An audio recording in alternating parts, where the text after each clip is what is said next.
nunca antes habías estado tan cerca de lo desconocido. Milenio 3.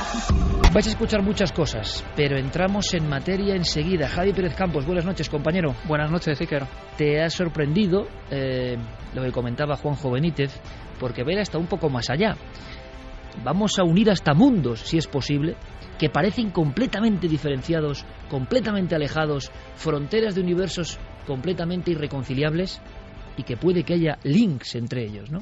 Absolutamente, fue de verdad emocionante poder hablar con Juan José Benítez durante varios minutos. Hablamos de muchos temas, pero fíjate, yo llevaba una pregunta en la cabeza desde el primer instante.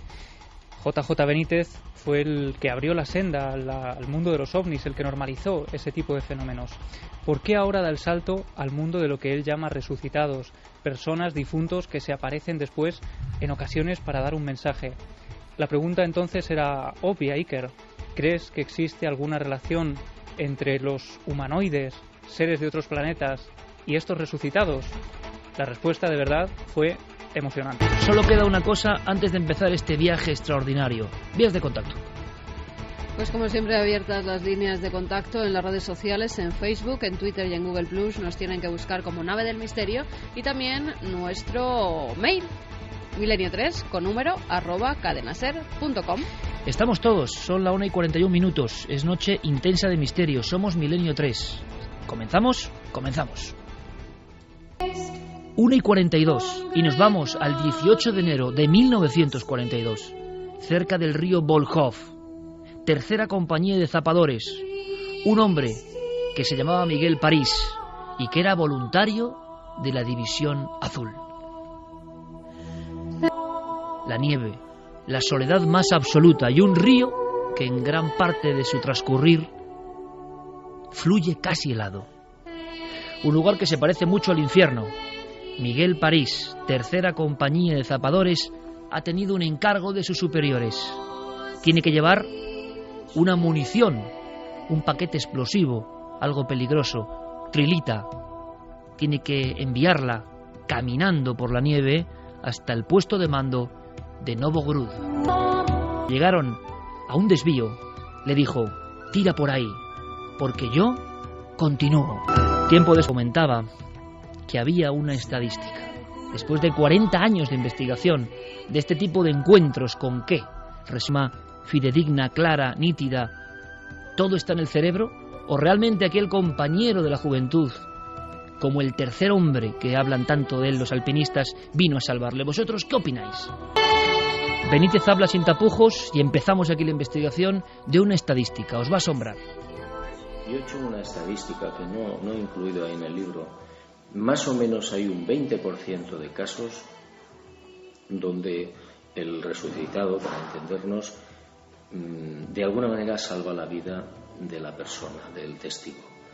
Hay luego aproximadamente alrededor de un 40% de casos donde les transmiten que están muy bien, que están en un sitio estupendo, que no hay enfermedades, que no hay muerte, que de algún día nos vamos a volver a ver, que todo va a ser estupendo y bonito. Y luego hay otro 30-40% final que es absurdo, que el tipo que se presenta, el muerto, viene para decirle a no sé quién que hay que poner una cortina en no sé dónde. Bueno, pues casos de este tipo que no tienen ningún sentido. Yo luego, analizando, reflexionando, llego a la conclusión de que todas esas intencionalidades se reúnen en una sola, que es dar cuenta de que la vida no es eterna.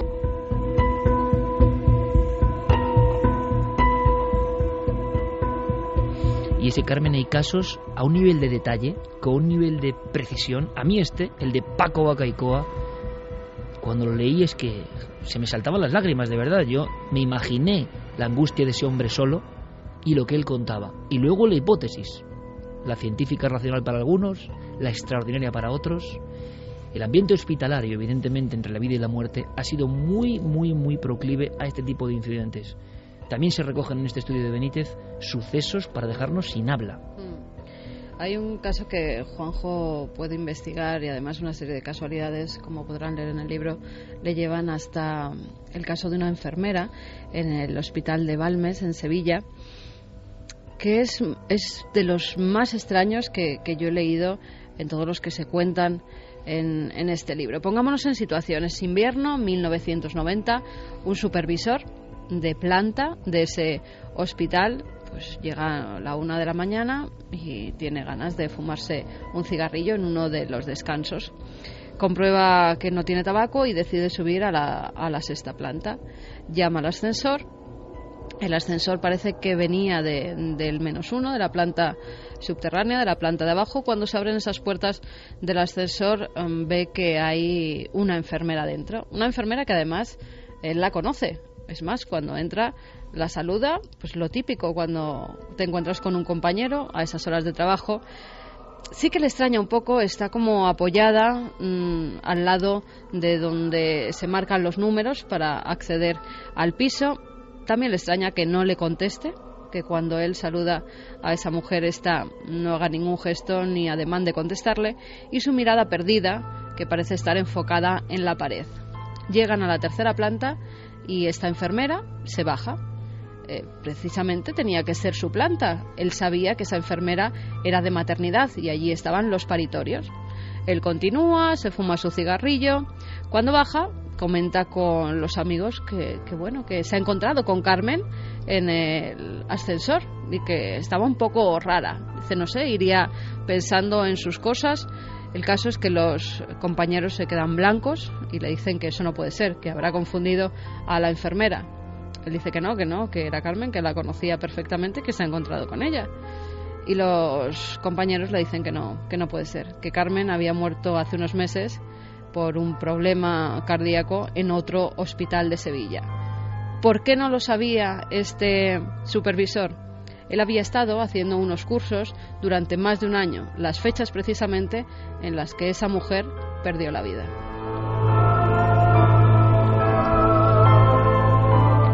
Pero no es la única persona que se encuentra con Carmen la enfermera. Unos meses después, una celadora llamada Esperanza, es febrero de 1991, le toca el turno de noche, está en urgencias y justamente a las 12 y pico de la noche entra una mujer que va a dar a luz. Inmediatamente los enfermeros que la traen le dicen que por favor que la bajen a urgencias. Carmen llama al ascensor, mete a la mujer para bajarla al piso -1 y antes de que se cierren las puertas entra una enfermera. Justamente cuando entra esa enfermera, que ella describe como alta, muy alta y rubia, vestida perfectamente con el uniforme pero sin ninguna insignia del hospital, dice que siente un frío helador. Es más, la mujer, la enfermera que entra, se da cuenta y le dice, hace frío, ¿verdad? Y ella contesta que sí. Podía hacer frío, era un mes de febrero, pero en el hospital la calefacción hacía que todas las enfermeras, los médicos, ella recuerda que iban en manga corta porque hacía un tremendo calor debido a esa calefacción. Cuando llegan al piso, esta celadora, por la urgencia que traía esa mujer, inmediatamente la saca del ascensor y oye cómo la enfermera, rubia y alta, esos pasos van detrás de ella. A ella le ha extrañado todo un poco. Dice que no se sentía bien desde el momento en que esa mujer entró al ascensor. Ella desde un primer momento piensa que algo no va bien y por eso su instinto hace que se vuelva justamente cuando salen de ese ascensor. Cuando se vuelve, esa mujer, que identifican más tarde como Carmen, la enfermera rubia con la que ya se había encontrado el supervisor, ya no estaba, se había esfumado, había desaparecido. Escuchemos de nuevo a Juanjo Benítez, a JJ Benítez, hablando del plan del diseñador. Es curioso porque así como en el trabajo hay una gran cantidad, una profusión de casos, de auténtico archivo de casos que le han ido llegando en 40 años, resulta que nosotros queríamos combinar todo esto, Javi, con un poco de reflexión, con un poco de profundidad, con un poco de filosofía y, si es posible, del propio Benítez, ¿no? Claro, era lo interesante. Para conocer los casos estaba el libro, pero lo interesante de hablar con Benítez era conocer qué le había supuesto a él esta investigación de cerca de 46 años. Una investigación que desde luego se apartaba por completo de todo lo que él había publicado hasta la fecha, una investigación que él ha llevado en silencio precisamente para intentar llegar al fondo de la verdad de todos estos asuntos, y la verdad es que impresiona mucho ver la profunda reflexión. Por lo menos yo, que he leído casi todos los libros de Benítez, no conocía ese lado tan profundo respecto a la vida y a lo que hay más allá de ella. El que diseñó la vida lo hizo de forma que pensáramos que es lo último y lo único que hay. Y no es cierto. Pero es lógico que lo diseñara así para que uno viva la vida intensamente en la medida de sus posibilidades. Porque si tú supieras desde el primer momento que naces que hay otra cosa, que esto es un paso, esto es una experiencia, entonces quizás no lo viviríamos tan intensamente. Por eso, bueno, pues no hay que reprochar nada a quien lo ha diseñado, pero hay que saber que no es lo único.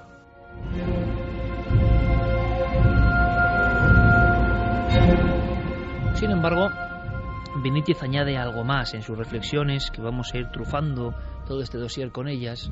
La casuística, por un lado. Por favor, vuestras comunicaciones, vuestros casos, estamos esperándolos y están llegando a través de las redes sociales y de milenio3@cadenaser.com. Ser conscientes, por supuesto, de que esto es mucho más habitual, que al investigador le llegan casos, va compilándolos, pero es que esto ha ocurrido a muchísima gente en muchísimas ocasiones, y estamos hablando casi todo de casos referidos a nuestro país y a cierto momento, a una época, aparte del siglo XX y el XXI, es decir, a lo largo de la historia, estas entidades, los visitantes, ¿cuántas veces se han presentado? ¿Qué son realmente? ¿Son un anhelo, un espejismo de esperanza, dirán los más racionalistas, o hay información mucho más real? Siempre estamos como en el umbral. ¿Por qué hay este descrédito, ese pesimismo en la vida actual? ¿Por qué en los últimos años, décadas, me atrevería a decir, el nivel de escepticismo seguramente ha crecido? Hay componentes, hay elementos en la sociedad de hoy para que nos hayamos alejado de una idea que en el fondo es una idea presente. Mañana, por ejemplo, en Cuarto Milenio, luego os adelantaré cosas, vamos a ver unas máscaras impresionantes de 9.000 años antes de Cristo. Las primeras máscaras de la humanidad ya tienen que ver con ritos chamánicos, con difuntos que vuelven. Se pone el chamán la máscara del difunto que vuelve. Esa idea permanece. En los últimos años nos hemos ido desligando de ella, nos hemos ido separando. Benítez no está de acuerdo y lo comenta así. Yo creo que la propia vida es la que nos arrastra, ¿no?, a una situación que no es la mejor.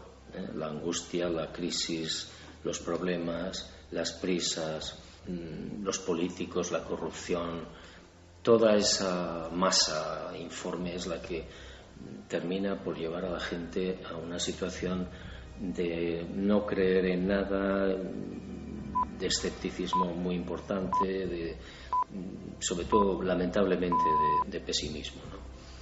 Y no se presta atención a lo que verdaderamente importa, que es qué pasa después de la vida, qué pasa con lo intangible, qué pasa con lo invisible, qué pasa con los sueños, ¿no? Pero bueno, yo creo que también es cierto que hay una minoría en el mundo que está peleando por eso, ¿no?, que está luchando para abrir las mentes de las gentes, como vosotros, y que, bueno, pues está tratando de dar todo lo que tienen para que la gente regrese, ¿no?, al mundo mágico.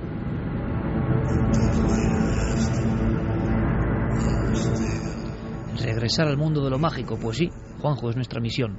Estamos muchos embarcados en este proceso. Un caso más antes de que Clara nos dé algunas claves sumamente interesantes, porque se puede hacer un esquema análisis que prácticamente se cumple en casi todos los casos. Vamos a descubrirlo, pero iba un caso más, como si fuese una diapositiva más en una larguísima filmación de años y años. Otro caso en el que, de nuevo, el testigo no es un familiar, porque en el caso de Marta es una señora que cuida a una anciana de 92 años, es diciembre de 2004, Florida, Miami. Esta enfermera llevaba ya varios meses cuidando a esa mujer, pues que se había puesto muy enferma y los hijos la habían contratado para que estuviera 24 horas con ella. La enfermera llama a una de las hijas, notablemente alterada, diciendo que o va para allá o que se va a encontrar la casa sola, con su madre dentro, porque ella no aguanta más, que se va y que no puede aguantarlo. Es tal la situación de angustia que tiene que ni siquiera por teléfono la pueden tranquilizar y la hija decide ir hasta el domicilio de su madre. Cuando entra allí ve que la enfermera ha recogido todas sus cosas y que la espera en la puerta porque quiere irse, quiere abandonar ese hogar. Intenta calmarla y así lo hace y le cuenta la historia. Esa misma mañana, hacía muy pocos minutos, ella, como hacía todos los días, había ido hasta el dormitorio de la señora que cuidaba para asearla, vestirla. Cuando entró a ese dormitorio se encontró con un muchacho. Estaba al lado de la cama de esta señora.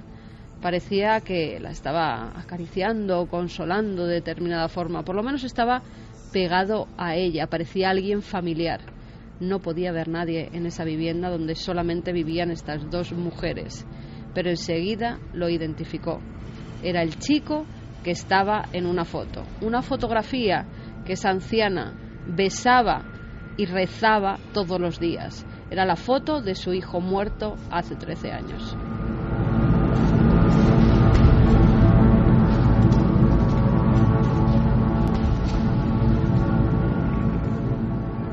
Un posible esquema, decíamos, Clara, dentro de esta incongruencia, esta irracionalidad, estos casos aparentemente espurios, incontrolables, que no se someten a ningún análisis, que es imposible, y sin embargo hay algunas coordenadas muy interesantes, ¿no?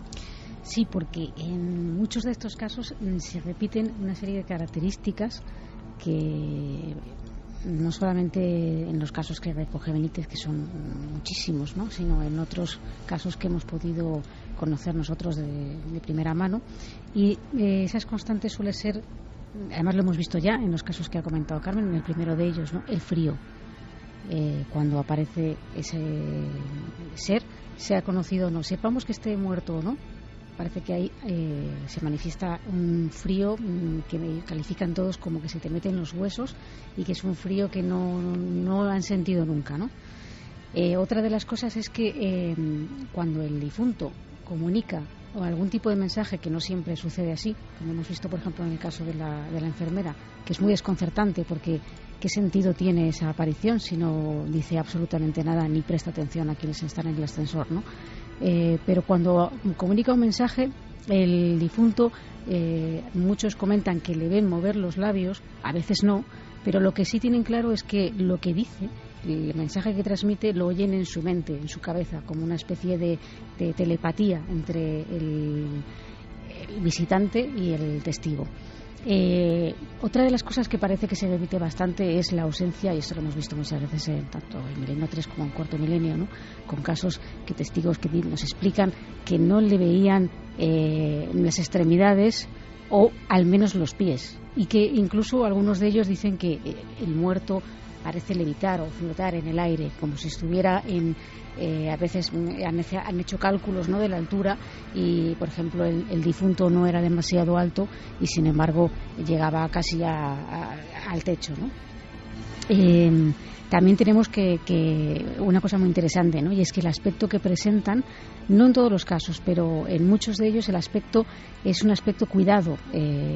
Las personas, por ejemplo, aparecen los hombres afeitados, con unas características de edad más jóvenes de cuando murieron, como dando su mejor imagen, dando su mejor reflejo, sí, de cuando estaban en su plenitud en la vida, ¿no? Y esto les también notan como una siempre sonriendo, o la mayoría de las veces sonriendo, transmitiendo tranquilidad, paz, amor, ¿no?, como si estuvieran bien.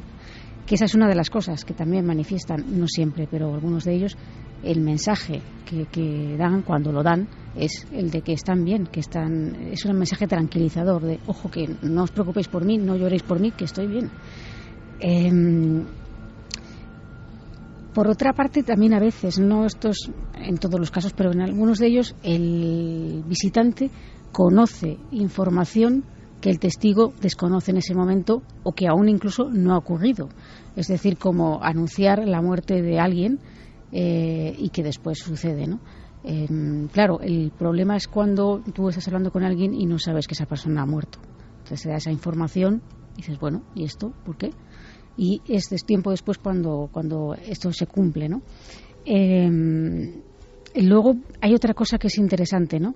En muchas de estas apariciones, visiones, encuentros, visitas, como queramos llamarlo, el testigo suele encontrarse en una situación atribulada, en una situación en que algo le ocurre, tiene algún pesar, ha ocurrido una desgracia o tiene un dilema en su vida, tiene algo importante que resolver, algo que no sabe cómo afrontar, ¿no?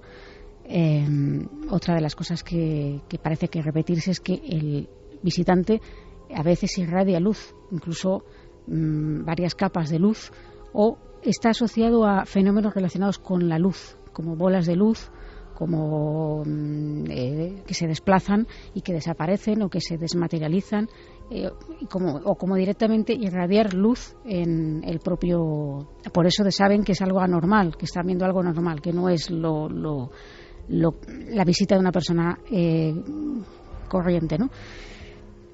Y luego está otra cosa muy interesante, la naturaleza esquiva del otro lado, ¿no? Que esto se podría debatir, yo creo que deberíamos de incluso hacerlo, ¿no? Opinar, porque en ese otro lado parece existir, por lo que se desprende de esas comunicaciones, una cierta jerarquía.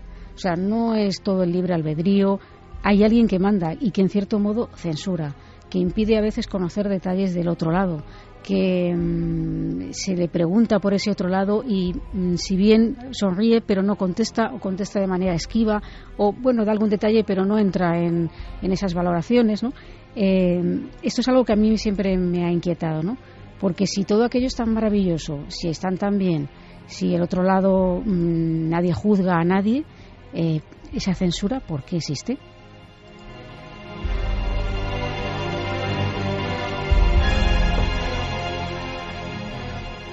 Ese último fragmento del esquema a mí me inquieta especialmente y da origen a una reflexión que empezaremos en unos minutos, que es interesantísima. Hace poco un buen amigo me contó un caso de una visión, no sé si surgirá esta noche o no, pero había una frase, una conclusión, que es que le va como anillo al dedo, ¿no? Es un mundo prohibido, es un mundo, un universo prohibido, prohibido para nosotros, pero quizá nunca lo podamos entender. Pero vayamos, por ejemplo, a un caso recogido por nosotros para, por supuesto, acumular algo en esta investigación, porque el libro de Benítez, Estoy bien, se incorpora a toda una corriente que lleva unos años, que también sería digno de reflexión, como un tema que estaba prácticamente desprestigiado, defenestrado, los ecos de Raymond Moody eran muy lejanos. Poco a poco, yo creo que el salto del doctor Gaona con su libro es muy importante. Hablábamos de Van Lommel, hablábamos de Penny Sartori hace no mucho tiempo, hablamos de voces que claman en favor de esta fenomenología. Eso se va incorporando y poco a poco, y quizá ocurra, haya un cambio de concepto, como lo hubo en los años 70 con el libro de Moody, en torno a la muerte y sus límites, ¿no? Y lo que significa. Pero, si me permitís, porque estoy seguro que queréis escucharlo, vayamos a un caso concreto. Además es una compañera, una colega del País, Javier.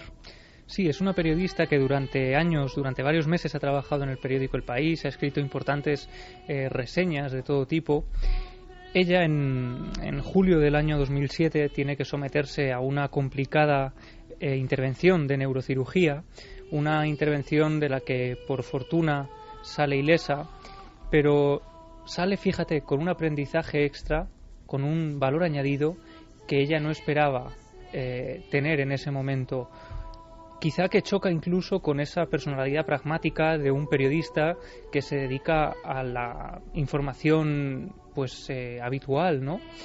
Y es sorprendente, Iker, porque ella había llegado a asumir eso que para cualquier otra persona sería algo imposible. Para ello tenemos que, decíamos, ¿no?, viajar a ese mes de julio del año 2007. Ella ya ha sido intervenida, está en la UCI, durante 24 horas tiene que estar en observación, y tenemos que imaginarla en esa camilla conectada a todo tipo de máquinas que están velando por su salud, Y ocurre algo cuando durante la visita de sus padres, unos instantes antes, ella empieza a ver algo muy extraño. Cuando yo me desperté la primera vez de la anestesia, alrededor de mi cama pues había 3 luces muy brillantes que se movían y que a mí me daban mucha tranquilidad y mucha paz. Y cuando pasó mi madre a verme qué tal estaba, le dije: mamá, no te preocupes, que hay aquí 3 luces que yo creo que son los abuelos y me están cuidando. Esa visión era una visión amable. Sus padres decían que no eran capaces de ver esas luces. En un principio incluso su lógica les insta a pensar que son producto de la anestesia y de la complicada intervención a la que ha sido sometida. Sin embargo, hay una escena que, fíjate, choca, ¿no? Porque ese lado amable del misterio de repente adquiere un cariz mucho más inquietante. Se apagan las luces de la UCI, ella se queda casi completamente sola en ese lugar, solo se escuchan de fondo el sonido de las máquinas, los pitidos, y de pronto, en medio de su sueño tranquilo, algo la despierta.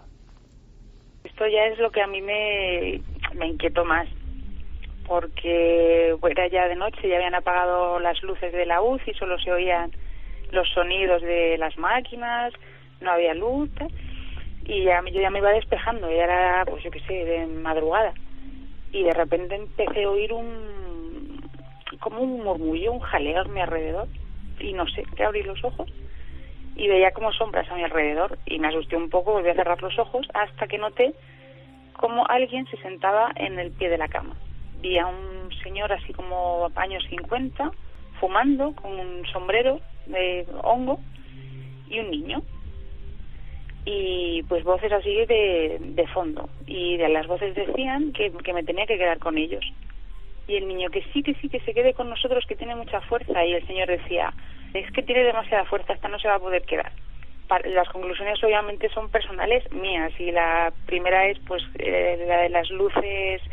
Yo notaba ahí protección de gente que me quería y que no estaban, que eran casualmente 3 luces y eran 3 abuelos los que había perdido ya. Y luego respecto a las otras, me daban lástima. Me dieron lástima porque me daba la sensación de que estaban atrapados allí. Atrapados allí. Una experiencia de una colega que sigue dedicándose a las labores informativas y que se encuentra con esta escena complejísima, ¿no? Antes de reflexionar un poco y de hablar de ese universo prohibido que se esconde en la tramoya, en lo que está detrás de estos visitantes, en lo que está detrás del reflejo que se aparece, aunque sea en una ráfaga, porque imagino que hay muchas cuestiones, muchas opiniones y espero algunos casos. Pues sí, ha habido algunos casos. Por ejemplo, nos contaba Ariadna Abel: mi experiencia cambió mi vida. La verdad es que es difícil reducirlo a unas cuantas líneas. Al morir mi abuelo lo pasé muy mal, estaba muy unida a él. Una mañana, después de algunas semanas de su muerte, había quedado con mi madre y mi tía para ir a dar una vuelta a primera hora. Para empezar, a ninguna de las 3 nos sonó el despertador, cada una en diferentes casas. Yo soñé con mi abuelo sentado en mi jardín con un pañuelo rojo en el cuello y el sol de la tarde dándole en la cara. Además, el sonido de niños jugando. Miré al suelo y encontré una pieza de un material que para él y para mí era importante. Dice que en él había una letra insegura y se leía: no te preocupes, todo te irá muy bien, la vida será maravillosa. Yo estoy muy bien, he encontrado la absoluta felicidad. A partir de esa mañana mi vida cambió para bien y sé que eso lo hizo mi abuelo. Un abrazo para todos y felicidades por vuestro gran trabajo tan inspirador. En este caso, incluso un mensaje escrito. María José Pulido dice: el ser humano se prepara en el vientre materno para su vida en la tierra y en la existencia. Nos preparamos para el otro mundo. Nos contaban también: buenas noches amigos, no hace mucho tuve un sueño bastante lúcido, más bien diría una conversación con mi padre, fallecido hace casi 6 años. En dicho sueño le vi asomado de espaldas por una ventana mirando al horizonte. Él se dio la vuelta y llamándome por mi nombre me dijo que no me preocupara, que él estaba muy bien, pero que sería la última vez que le vería. Cuando desperté al día siguiente tuve una sensación de paz y tranquilidad como nunca, porque esa conversación con mi padre me permitió saber lo que siempre le pedí desde que se fue, que se pusiera en contacto conmigo para saber cómo estaba. Muchas gracias, milenarios. Dolores Almendros dice: mi tía tenía una amiga del alma que se fue a vivir a otro pueblo y no se volvieron a ver. Un día se le apareció una persona, pero no identificaba ojos, nariz, solo labios. Y ella decía que le parecía que era alguien conocido, se le parecía a alguien. Al día siguiente le dieron la noticia que su amiga había muerto. Vino a despedirse de ella. Reyes dice: en el Virgen del Rocío de Sevilla había una enfermera que hacía análisis de sangre. Lo malo es que estaba muerta.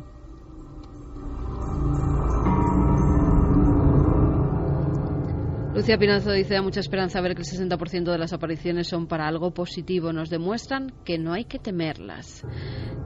Secciones Chef nos escribe desde Guatemala, nos dice: maestros, todos les saludo desde Guatemala, tierra de los grandes mayas, su amigo César Vázquez.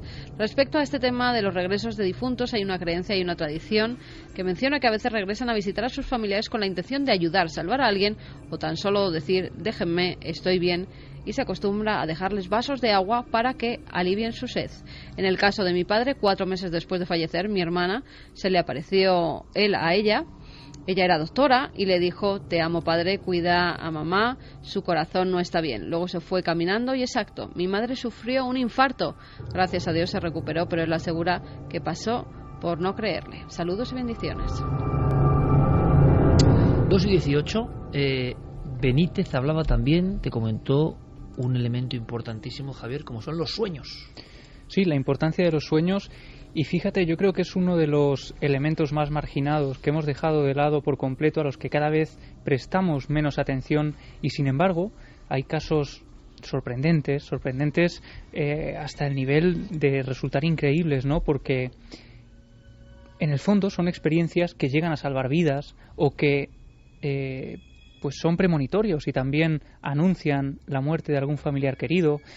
En fin, los casos que trae JJ Benítez, como digo, son tremendamente sorprendentes por eso.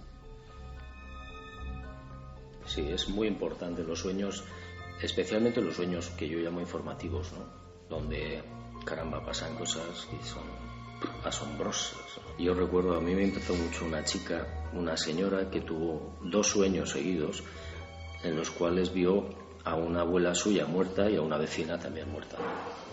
Entonces, en el primer sueño la abuela no llega hasta ella, estaban en una calle, venían avanzando hacia la chica, pero la abuela se da media vuelta y desaparece. Y en el segundo sueño sí llegan las dos, por la misma calle hasta la muchacha, y entonces la chica le dice que por qué el día anterior no había hablado con ella, porque había desaparecido.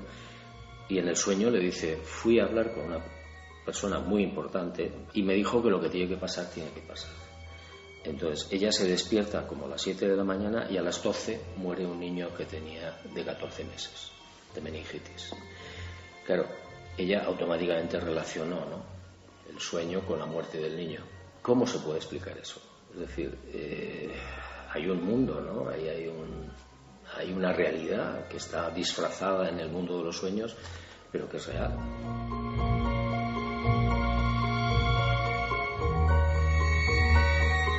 Mundo de los sueños que se habla entre nosotros, se abre, se extiende como una especie de pergamino con mucha información donde muchas veces aparece esa censura o ese mundo prohibido, lo decíamos.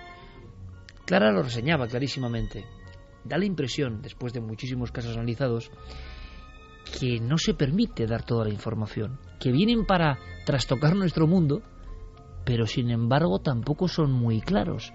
Recibimos al visitante, de la forma que sea, pero tampoco adquirimos la información exacta, fidedigna, que nosotros deseamos y anhelamos como especie de saber que hay al otro lado. Estos visitantes son muy desconcertantes en su forma de proceder.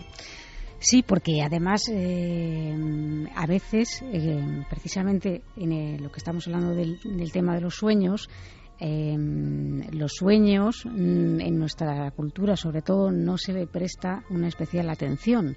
Es decir, lo que has soñado lo has soñado por X o por Y. Y oye, y es verdad, muchísimas veces los sueños proceden del inconsciente. Para mí hay casos que se pueden hablar que sí que para mí tienen una explicación y tienen una lógica y tienen una razón de ser y tienen un detonante, ¿no? Pero a veces hay sueños de esa naturaleza que ofrecen una información que la persona no puede conocer o no conoce y no hay forma de que la conociera. Y esos casos desconciertan mucho, pero por otra parte no son mensajes muy claros, efectivamente. Parece como si esos mensajes nos hicieran dudar, ¿no? Es decir, bueno, habrá sido un sueño. ¿Hay experiencias personales, incluso dentro de miembros del equipo, se pueden contar, a veces a través de sueños, pero parece que estos fenómenos llegan a través del sueño también, ¿no? Con una enorme nitidez para plasmarse y darnos cierta información? Santiago Camacho, que aunque sea puede contarnos a retazos, tiene una experiencia con una frase que me parece muy impactante. ¿Por qué? Porque define muy bien ese criptomundo, ese mundo que no queda claro, que por cierto, si lo traspolamos a otros mundos del misterio, a otras patas del misterio, pues fíjate, muchos amigos estarán pensando, y cuando se graban supuestas voces de ese otro lado, la verdad es que el significado es igual de extraño, de censor, de incompleto, de inconexo, de incomprensible para nosotros, aun cuando hemos sido muy conscientes de que hemos grabado eso y de que eso no podía estar ahí, pero el resultado no es. Uno piensa, ya que hay voces, si es que las hay, que dan una comunicación o dicen algo, podían explicar de pe a pa informaciones fundamentales para el ser humano, pero no, lo que llegan son como ecos sueltos, retazos sin conexión, sin conocimiento objetivo, es decir, no parece nada racional lo que hay ahí. Y en esa experiencia, Santi, que tú resumías fantásticamente, se expresaba perfectamente ese mundo prohibido, ¿no? Pues sí, fue además, como decía Clara, a través de un sueño. Yo creo que recordaré de toda mi vida, pues a lo mejor me esfuerzo mucho, creo que 10 sueños a lo sumo. Y supongo que debe de ser porque fueron especiales de alguna forma, y este lo fue. Por razones que no vienen al caso, posiblemente el ser humano con el que más unido he estado en toda mi vida ha sido con mi abuelo. Mi abuelo fue una figura muy especial para mí y además falleció pues siendo yo, iba a decir muy joven, no, siendo yo un niño. Tendría 9 largos o 10 cortos más o menos, unos 10 años vamos a poner. Y bueno, me acuerdo, mi abuelo estaba muy enfermo, estuvo en casa con una botella de oxígeno durante una buena temporada y finalmente se lo llevaron al hospital. Yo me quedé unos días en casa de unos vecinos cuando una noche, me acuerdo perfectamente que era un sábado por la noche y echaban una serie que se titulaba El Inmortal, que además a mí me encantaba. Esa noche sonó el teléfono y automáticamente supe que antes de que se descolgase, supe que era la noticia de que mi abuelo había fallecido. Pues mi familia decidió evitarme pues todo el tema de los sepelios, de capillas ardientes, etcétera, etcétera. Y cuando regresé a casa, pues todo era una estricta normalidad, solo que sin mi abuelo. Cuando no fue la primera noche, a lo mejor pasó una semana, y fue uno de esos sueños especiales. Yo los llamo especiales porque son sueños que tienen toda la panoplia sensorial. Es decir, son sueños con tacto, con temperatura, en color, o sea, era la vida. Aunque en cierto sentido sabía que estaba soñando y lo vamos a entender muy bien enseguida. Yo me levantaba de la cama y era el amanecer. Y era un sueño que probablemente estaba transcurriendo en ese amanecer, porque me dirigía al salón y por el ventanal de la terraza entraba esa luz azulada típica del amanecer, y en su sillón estaba sentado mi abuelo. Mi abuelo además era un hombre muy serio, tenía una forma de vestir muy extremadamente formal, siempre vestía de traje, siempre llevaba un bastón, y así estaba. Y de estas cosas que en los sueños lo más anómalo te parece lo más normal del mundo. Y yo me acuerdo que le saludé y le dije: hola, oye, ¿qué haces aquí? Tú estás muerto. Dice, ya, pero bueno, no habíamos tenido ocasión de despedirnos y nada, pues ya me voy y no quería irme sin dejarme una despedida.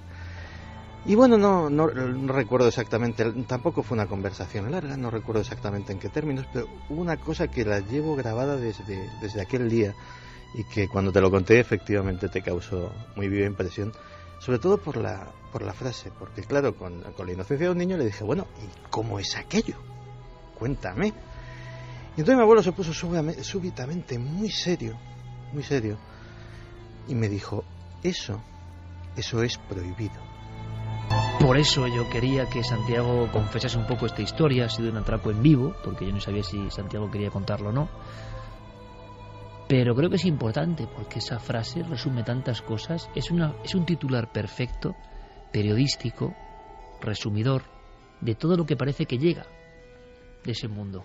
Fíjate que además a mí siempre me ha impresionado, yo sé cómo habla mi abuelo, o cómo hablaba, y ese era darle un énfasis muy especial. No está prohibido, era algo por encima de está prohibido, o sea, eso es prohibido.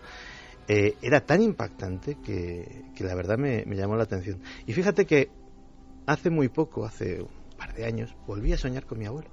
Y con una de las cosas que también ha mencionado Clara. Yo acababa de pasar una etapa bastante atribulada de mi vida y soñé otra vez con mi abuelo. Pero ya no era ese tipo formal de traje, de bastón, etcétera, etcétera. Iba en mangas de camisa, con tirantes, mucho más joven, muchísimo más joven, tanto que costaba reconocerle. Era él, indudablemente. Y volvimos a tener esa conversación natural de, bueno, ¿y tú por aquí? Dice, no, pues he pasado a ver qué tal va todo y esas cosas. Y más o menos le estuve contando lo que había sido de mi vida y nos estábamos riendo juntos como dos colegas más o menos de la misma edad, que tendría más o menos, sí, aparentaba tener unos 40 y tantos en aquel momento. Y me decía, bueno, pues si todo acaba bien, tal, estupendo.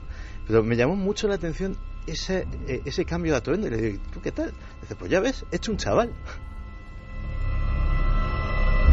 Los sueños como forma de conexión que nosotros pensamos que por tanto no son válidos, no son objetivos y que están ahí como una comunicación. No son casos tan evidentes, ¿no?, como los que se han visto en plena vigilia, porque dentro de la clasificación que ha elaborado Clara hay también dualidad. Vamos muy rápido, Clara, con eso, antes de saber de un caso que me ha impresionado con una mascota de por medio, con un perro de por medio, que también nos va a impresionar.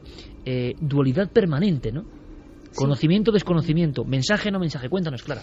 Sí, bueno, aquí yo creo que la clasificación puede ser muy variada, tanto como los testigos, pero sí que hay unas cosas que parece que son importantes reseñar. Es decir, ¿el testigo sabe que está viendo a alguien que ha muerto o no lo sabe? Porque para mí hay una diferencia fundamental entre saberlo y no saberlo, ¿no? Es decir, el saberlo te puede causar un temor o te puede causar una alegría, según sea el caso. Y también hay un condicionante ahí, ¿no? Pero si tú no lo sabes, si tú hablas con alguien y resulta que te enteras después que esa persona no está ya entre nosotros, para mí tiene un valor añadido, porque la persona no puede tener esa información de otra forma, ¿no? Luego está lo que decíamos, ¿no? Las apariciones en las que son en vigilia o durante el sueño. Las de la vigilia parece que a todo el mundo le causan como más impresión, o que les dan como más validez, ¿no? El hecho de estar despierto en plena uso de tus facultades, incluso a veces a plena luz del día, ¿no? En un parque o en un sitio que bueno, pues que parece que es poco probable que se dé las alucinaciones que se dan durante esos momentos previos a quedarnos dormidos o en esos momentos de despertar, ¿no? Luego está si existe vínculo emocional o no hay un vínculo emocional. Vemos que hay casos en los que el vínculo emocional es importante, se querían o por lo menos se conocían, eso ya es importante, y casos en los que no existe este vínculo. Incluso los testigos no saben de con quién están hablando, no tienen ni idea de que esa persona, no saben quién es, incluso a veces el propio visitante es cuando le manifiesta su nombre, su apellido, porque quiere que comunique supuestamente, presuntamente, un mensaje a otra persona sin tener ni idea de quién es. Luego está lo del mensaje. A veces hay mensaje, otras veces no lo hay, y hay casos en los que el testigo desea el contacto fervientemente con esa persona que sabe que ya ha muerto, es decir, pues alguien importante en su vida que quiere saber cómo está o que le dé una señal de si existe algo al otro lado. Eso es muy típico, eso de todos conocemos a alguien que, en fin, pues hemos hablado en algún momento de, pues si te vas antes que yo, por favor, hazme una señal, ¿no? Me da la impresión de que esos casos casi nunca se cumplen, ¿no? Cuando hay un pacto de ese tipo, pocas veces hay fenomenología de este tipo. Este tipo de encuentros tan claros suelen ser por personas que no lo esperan. Claro, exacto, son personas que no lo esperan. Como todo en el misterio, ¿no? En momentos verdaderamente absurdos y en lugares, si nos fijamos a veces, donde el testigo no tiene escapatoria. Pero esto no es una lección, compañeros, en el fondo del misterio. Es decir, cuando uno busca un ovni y no lo encuentra, jamás. Y ya puede ir con la NASA. Sin embargo, lo encuentra en el momento más inesperado. Cuando uno busca un fenómeno extraño dentro del mejor lugar, todo acondicionado, no lo encuentra. Porque es el misterio el que parece imponer su ley, no la persona. Y entonces quien hace una especie de trazo grueso diciendo lo sencillo y lo fácil, ¿no? Oye, si te vas, dime cómo. No conozco muchos casos donde yo luego se haya producido, ¿no? Es decir, las normas del misterio son como muy grandes para el ser humano. Y siempre parece que el encuentro se produce, o los encuentros más importantes, espontáneamente, inesperadamente, aunque sean con personas con un vínculo, ¿no? Pero os quiero decir, parece que no hay un plan, no hay una preparación, que nosotros no podemos condicionar al otro lado. Vamos a hacer una cosa. Hay un caso que creo que es el del perro negro, que es impresionante. Sí, hay un caso, como decía Clara, hay algunos casos en los que la persona que tiene ante sí al fallecido no sabe que ha fallecido porque ni siquiera lo conoce. Estamos en el año 2009, es una localidad andaluza. Cari, que es la testigo, sale de su casa como hacía a menudo para dar un paseo, da un paseo por el parque y encuentra que en pues no había absolutamente nadie más que un señor con un perro. Es más, ella se dirige al señor porque ese perro negro era muy grande y en un primer momento la asusta y le dice que por favor que coja bien a su perro porque está pasando al lado y que teme que le haga algo. El señor le dice que no se preocupe, que es un perro muy bueno, que es muy fiel, y entablan una conversación. Poco a poco van andando por ese parque, se van contando su vida. Cari dice que no sabe por qué se abre mucho a este señor porque le transmite mucha paz, mucha calma, y entonces le empieza a contar su vida, pues que hay algunas cosas que van mal, que está triste. Llega un momento en el que incluso se pone a llorar porque pues en ese momento la vida no iba tal y como ella deseaba. Este hombre también parece abrirse a esta chica que acababa de conocer y le dice que en su familia pues que también están pasando un mal momento, que sobre todo su mujer está muy triste porque han perdido a un hijo en un accidente de tráfico. Se despiden, esta mujer de nuevo dice que cuando se despide de él, no sé por qué, se vuelve para ver por dónde se ha ido con su perro y ya no ve a ese hombre, pero no le da más importancia. Y a las 3 semanas, volviendo a ese parque, la chica ve de nuevo al perro y lo reconoce. Pero en esta ocasión, la correa la lleva una mujer. Empieza a entablar una conversación con ella y le dice: yo a este perro le conozco porque hace 3 semanas lo vi aquí, que lo llevaba a un señor, y es más, en un principio me asusté, pues fíjate, qué perro tan grande.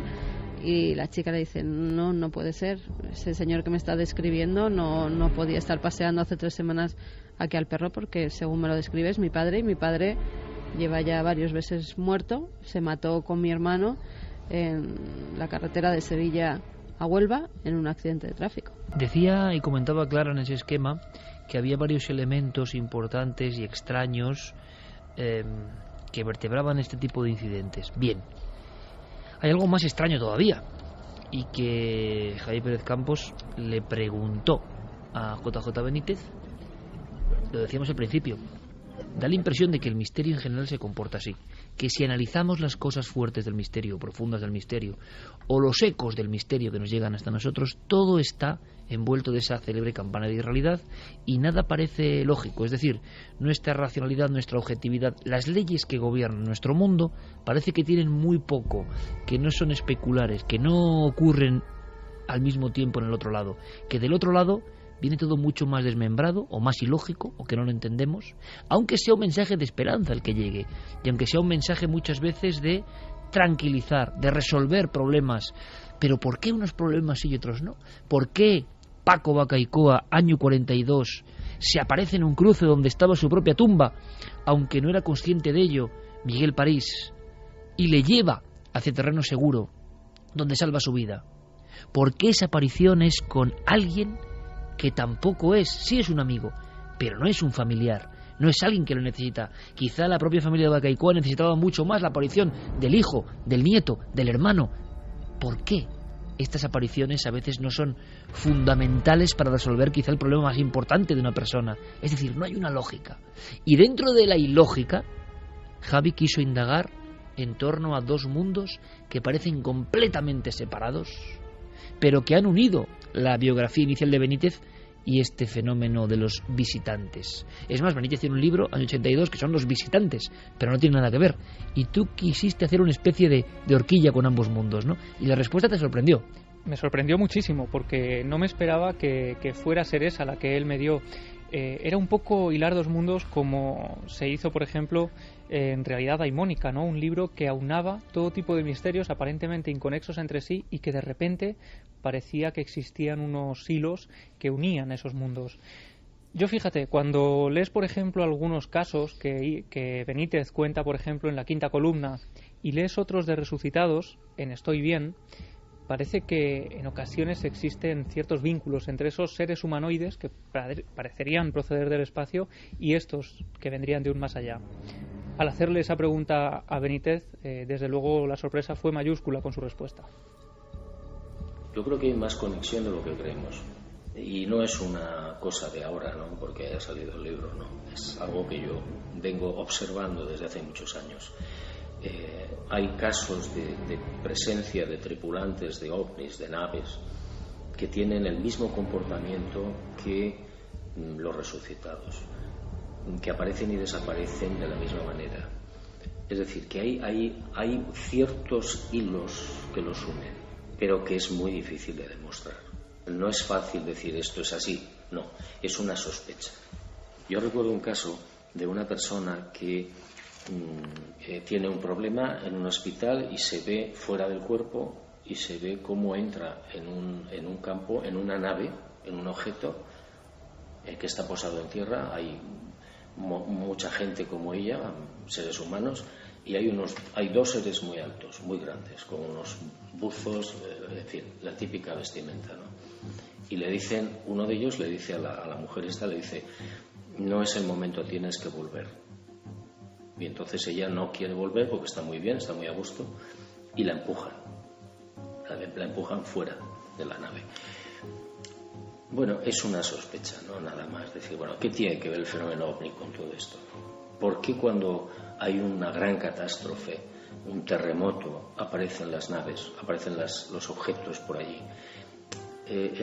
Sospechas inmediatamente que tienen una relación. Es decir, no sé si son recogedores de almas o qué, pero que hay más vinculación de la que pensamos. Yo no sé tampoco nada, absolutamente. De los que hablabas. José es un reumatólogo que vive en Estados Unidos, es un médico. Su padre, que también se llamaba José, en este caso José Joaquín, también era médico. Fallece el 6 de septiembre de 1998 a las 5:30 de la madrugada. Su hijo está con él hasta el último momento, dice que le acompaña hasta las 8 de la mañana.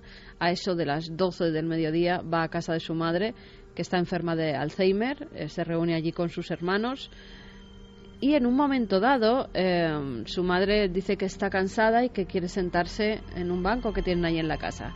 Al parecer en esa vivienda hay unas galerías de cristal y justo cuando él está ayudando a sentarse a su madre ve que hay una gran luminosidad a través de esos cristales de esas galerías. Inmediatamente cuando sube la vista ve a su padre.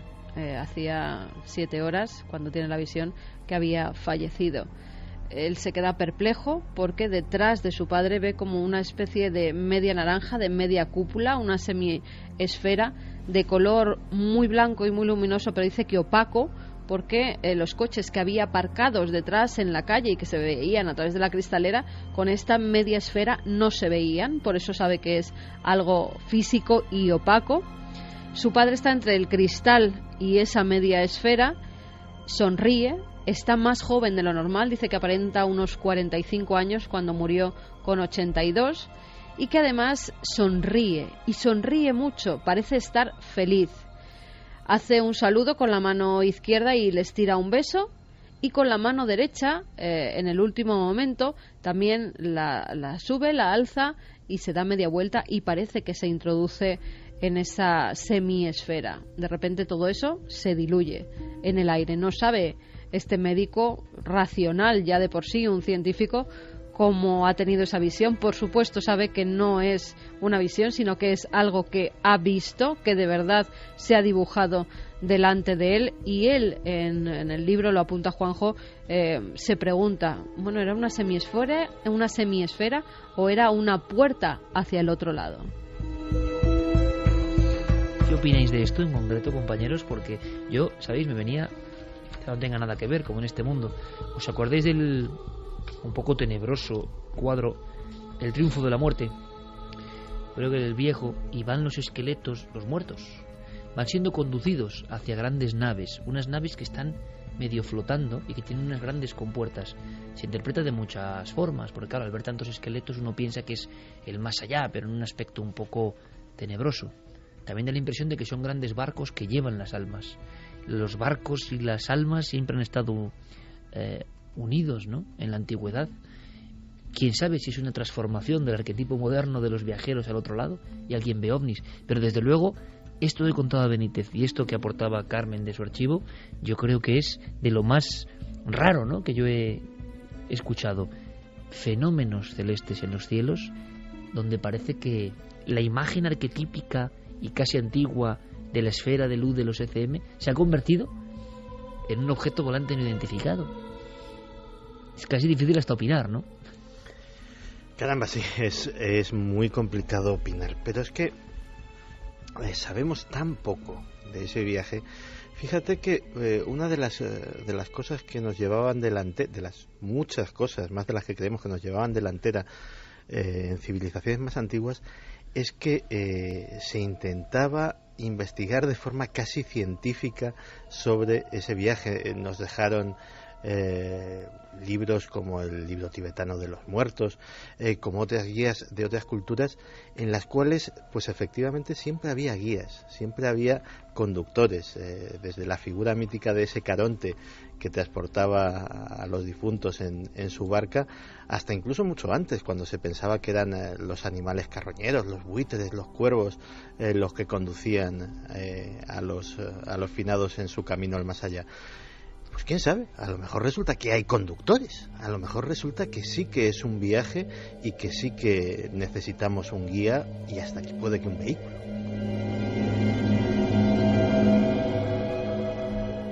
Bueno, fíjate, de hecho hay un importantísimo antropólogo que es Joseph Campbell, que durante muchos años se dedicó a estudiar la teoría del monomito, es decir, por qué a lo largo de miles de años, de miles de kilómetros, en diferentes culturas han surgido las mismas imágenes. La imagen, sobre todo, de la entidad sobrenatural que aparece una y otra vez representada, por ejemplo, en el arte rupestre, ¿no?, en Rodesia, por ejemplo. Y él llegaba a una última teoría que, fijaos, después de años de investigación, para él era casi la última para poder admitir todo esto, ¿no? Y es que al final existe un mundo sobrenatural que en ocasiones choca con el nuestro. Choca con el nuestro solo si nosotros estamos preparados para aceptar esa realidad completamente distinta y alternativa a la nuestra. Y sin embargo, cuando la persona no está preparada para aceptar lo que existe en ese mundo sobrenatural, se manifiesta con la misma fuerza a través de los sueños. Todo un maestro acabas de citar. Rápidamente, vamos con otro caso de nuestro propio archivo. Mañana en Cuarto Milenio, después del clásico, justo después del clásico, conectáis con 4, ¿vale? Eso yo creo que es la noche perfecta. El clásico partido. El clásico no hay más que un clásico. Y para los futboleros, exacto, para que no pero después nos vamos con Cuarto Milenio. Retrasamos mínimamente para empezar hacia las 11 menos 5, justo con todos vosotros. Y hay un tema de inicio, rápidamente, después de actualidad, que no os podéis perder. Tiene que ver con esas llamadas del más allá, quién sabe, pero con testimonios en la mesa, con recreación de esos testimonios. De verdad que ponen los pelos de punta. No os lo podéis perder. Tiene que ver con todo esto. Tiene que ver con la tecnología por medio, pero con todo esto. Javi, vamos con un caso que está a caballo entre estoy bien, esta investigación de esta noche y lo que mañana planteamos. Das paso y lo contamos prácticamente seguido. Sí, es el caso de Alicia, otro que nos llegó, pues fíjate, cuando contamos esos casos de llamadas del más allá, surgió todo un aluvión de testimonios. Entre ellos este de Alicia, que en el año 2011 en Valencia estaba haciendo un examen, llevaba varias semanas pues haciendo y preparándose esos exámenes finales, y a eso de las 7 de la tarde ella entrega el test, sale del aula, está casi todo en completa soledad, ha sido de las últimas en entregar el test, y entonces recibe una llamada. Recordemos que es a las 7 de la tarde cuando surge el teléfono sonando.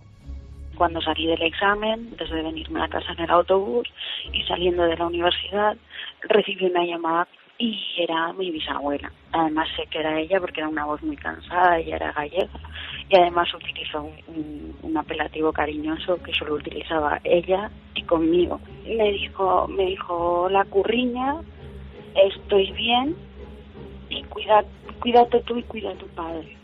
Y adiós y colgó. Era una voz muy cansada, era una persona muy mayor, de casi 100 años, pero era alegre, no era una voz triste. Lo que pasa es que era muy seca, era como si fuera casi un telegrama. Eso sí que me extrañó mogollón, porque tú cuando hablas por teléfono hay una especie de ruido blanco, una cosa por detrás que se escucha.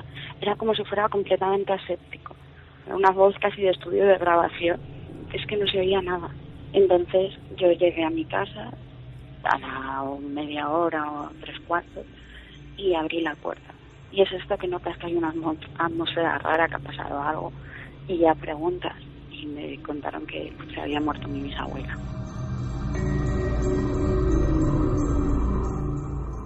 Pregunté a qué hora se había muerto.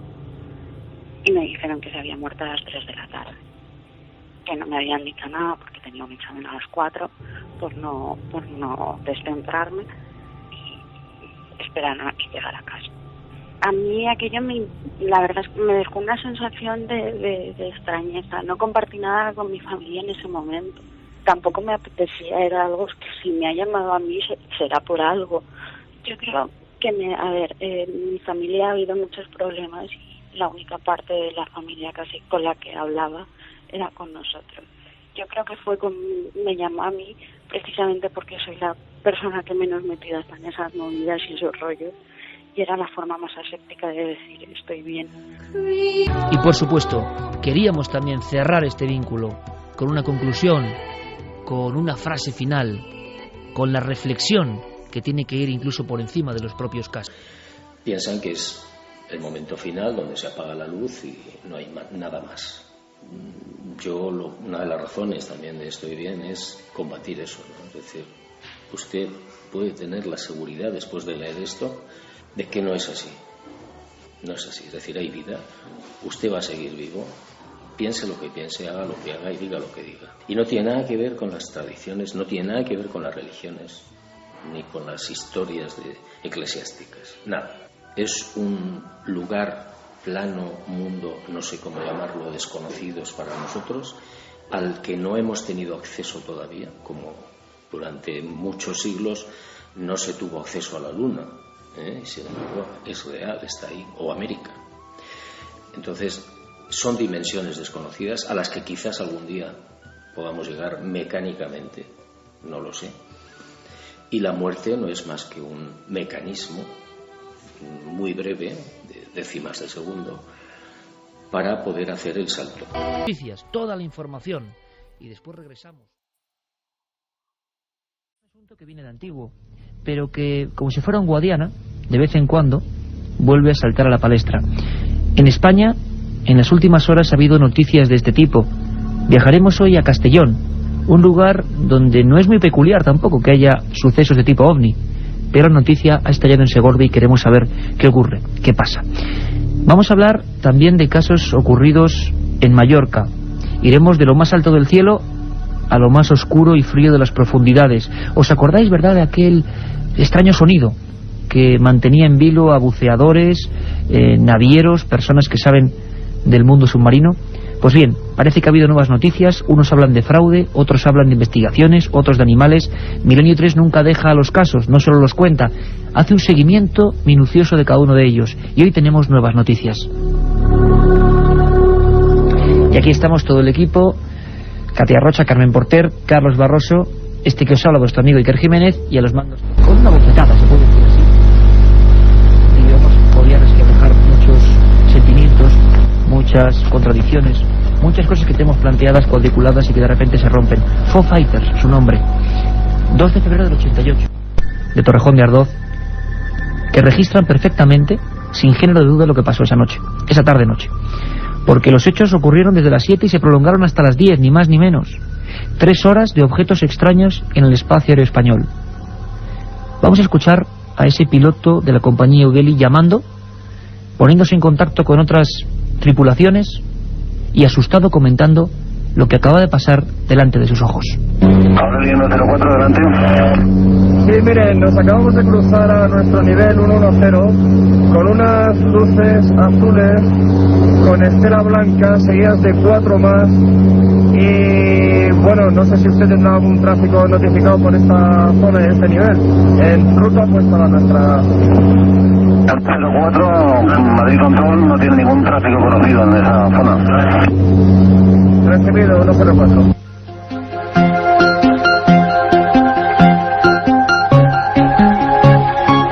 Extrañas esferas de fuego en nuestros cielos. El caso provocó portadas de periódicos, interpelaciones al Ejército del Aire, investigaciones que acabaron como siempre en los cajones del mundo del secretismo, pero había mucho más. Los investigadores, los ufólogos, los periodistas, poco a poco, en una tarea común, fueron sacando más y más documentos, más y más cintas de la caja negra. Diferentes aviones en un caso único, imaginemos por favor la escena. En vuelos distintos, coincidiendo en un punto del espacio, observan algo asombroso. Y en un momento de la grabación, estas grabaciones únicas en la historia de los fenómenos extraños en nuestro país, van interconectándose, comentando en tono de alarma lo que están viendo. Unos dan unas medidas, otros otras. Torre de control se queda realmente impresionada. Estaba ocurriendo ese 2 de febrero del 88. Foo Fighters, el vuelo de Aviaco 233 Alfa, era el siguiente testigo. Madrid, Cena 233 Alfa. 233 Alfa. Y a nosotros también nos cruzó de izquierda a derecha 78 millas fuera. Solo vimos una estela. Pues nosotros 78 millas de Castejón y se movía a gran velocidad de izquierda a derecha. ¿Y 5-1? Sí, nosotros despegando a 0-1 por la nuestra derecha lo hemos visto, pero yo creo que estaba más o menos sobre Torrejón y era una auténtica bola de fuego para mí. 6-5-1 recibido. En Madrid ya había con 3-1 más información, nos cruzó en un meteorito que cruzó por encima del nivel 290, descendiendo y se desintegró en esa zona aproximadamente. Meteorito, globo sonda, a veces las explicaciones intentan ser rápidas para calmar a los propios controladores aéreos y no digamos a los pilotos. Muchas veces con años de investigación nos damos cuenta de que eso no era así. No se puede decir quizá con frialdad que se nos mintió, pero sí que no se dio toda la información. Esta especie de top secret a medias es algo que ha perseguido en los últimos 30 años a estas bolas de fuego que viniendo de algún lugar, llegando con algún motivo a algún sitio, han atravesado nuestros cielos.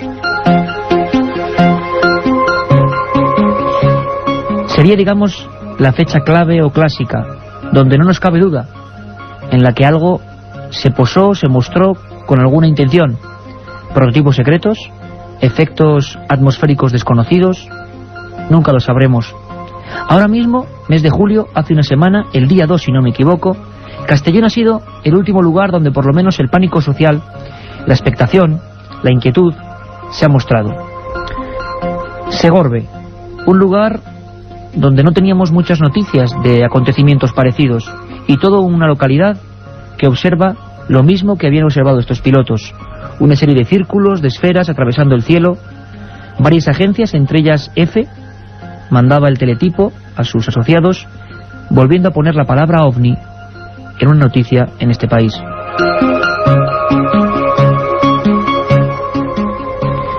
Nuestros compañeros de Segorbe, de Cadena Ser Castellón, nos resumen la historia. Alejandra Mariner lo hace de esta forma. Bolas de fuego, así fue como las calificaron quienes levantaron la vista esa noche en Segorbe y observaron cómo una serie de objetos rojizos cruzaban el cielo ante el asombro de todos.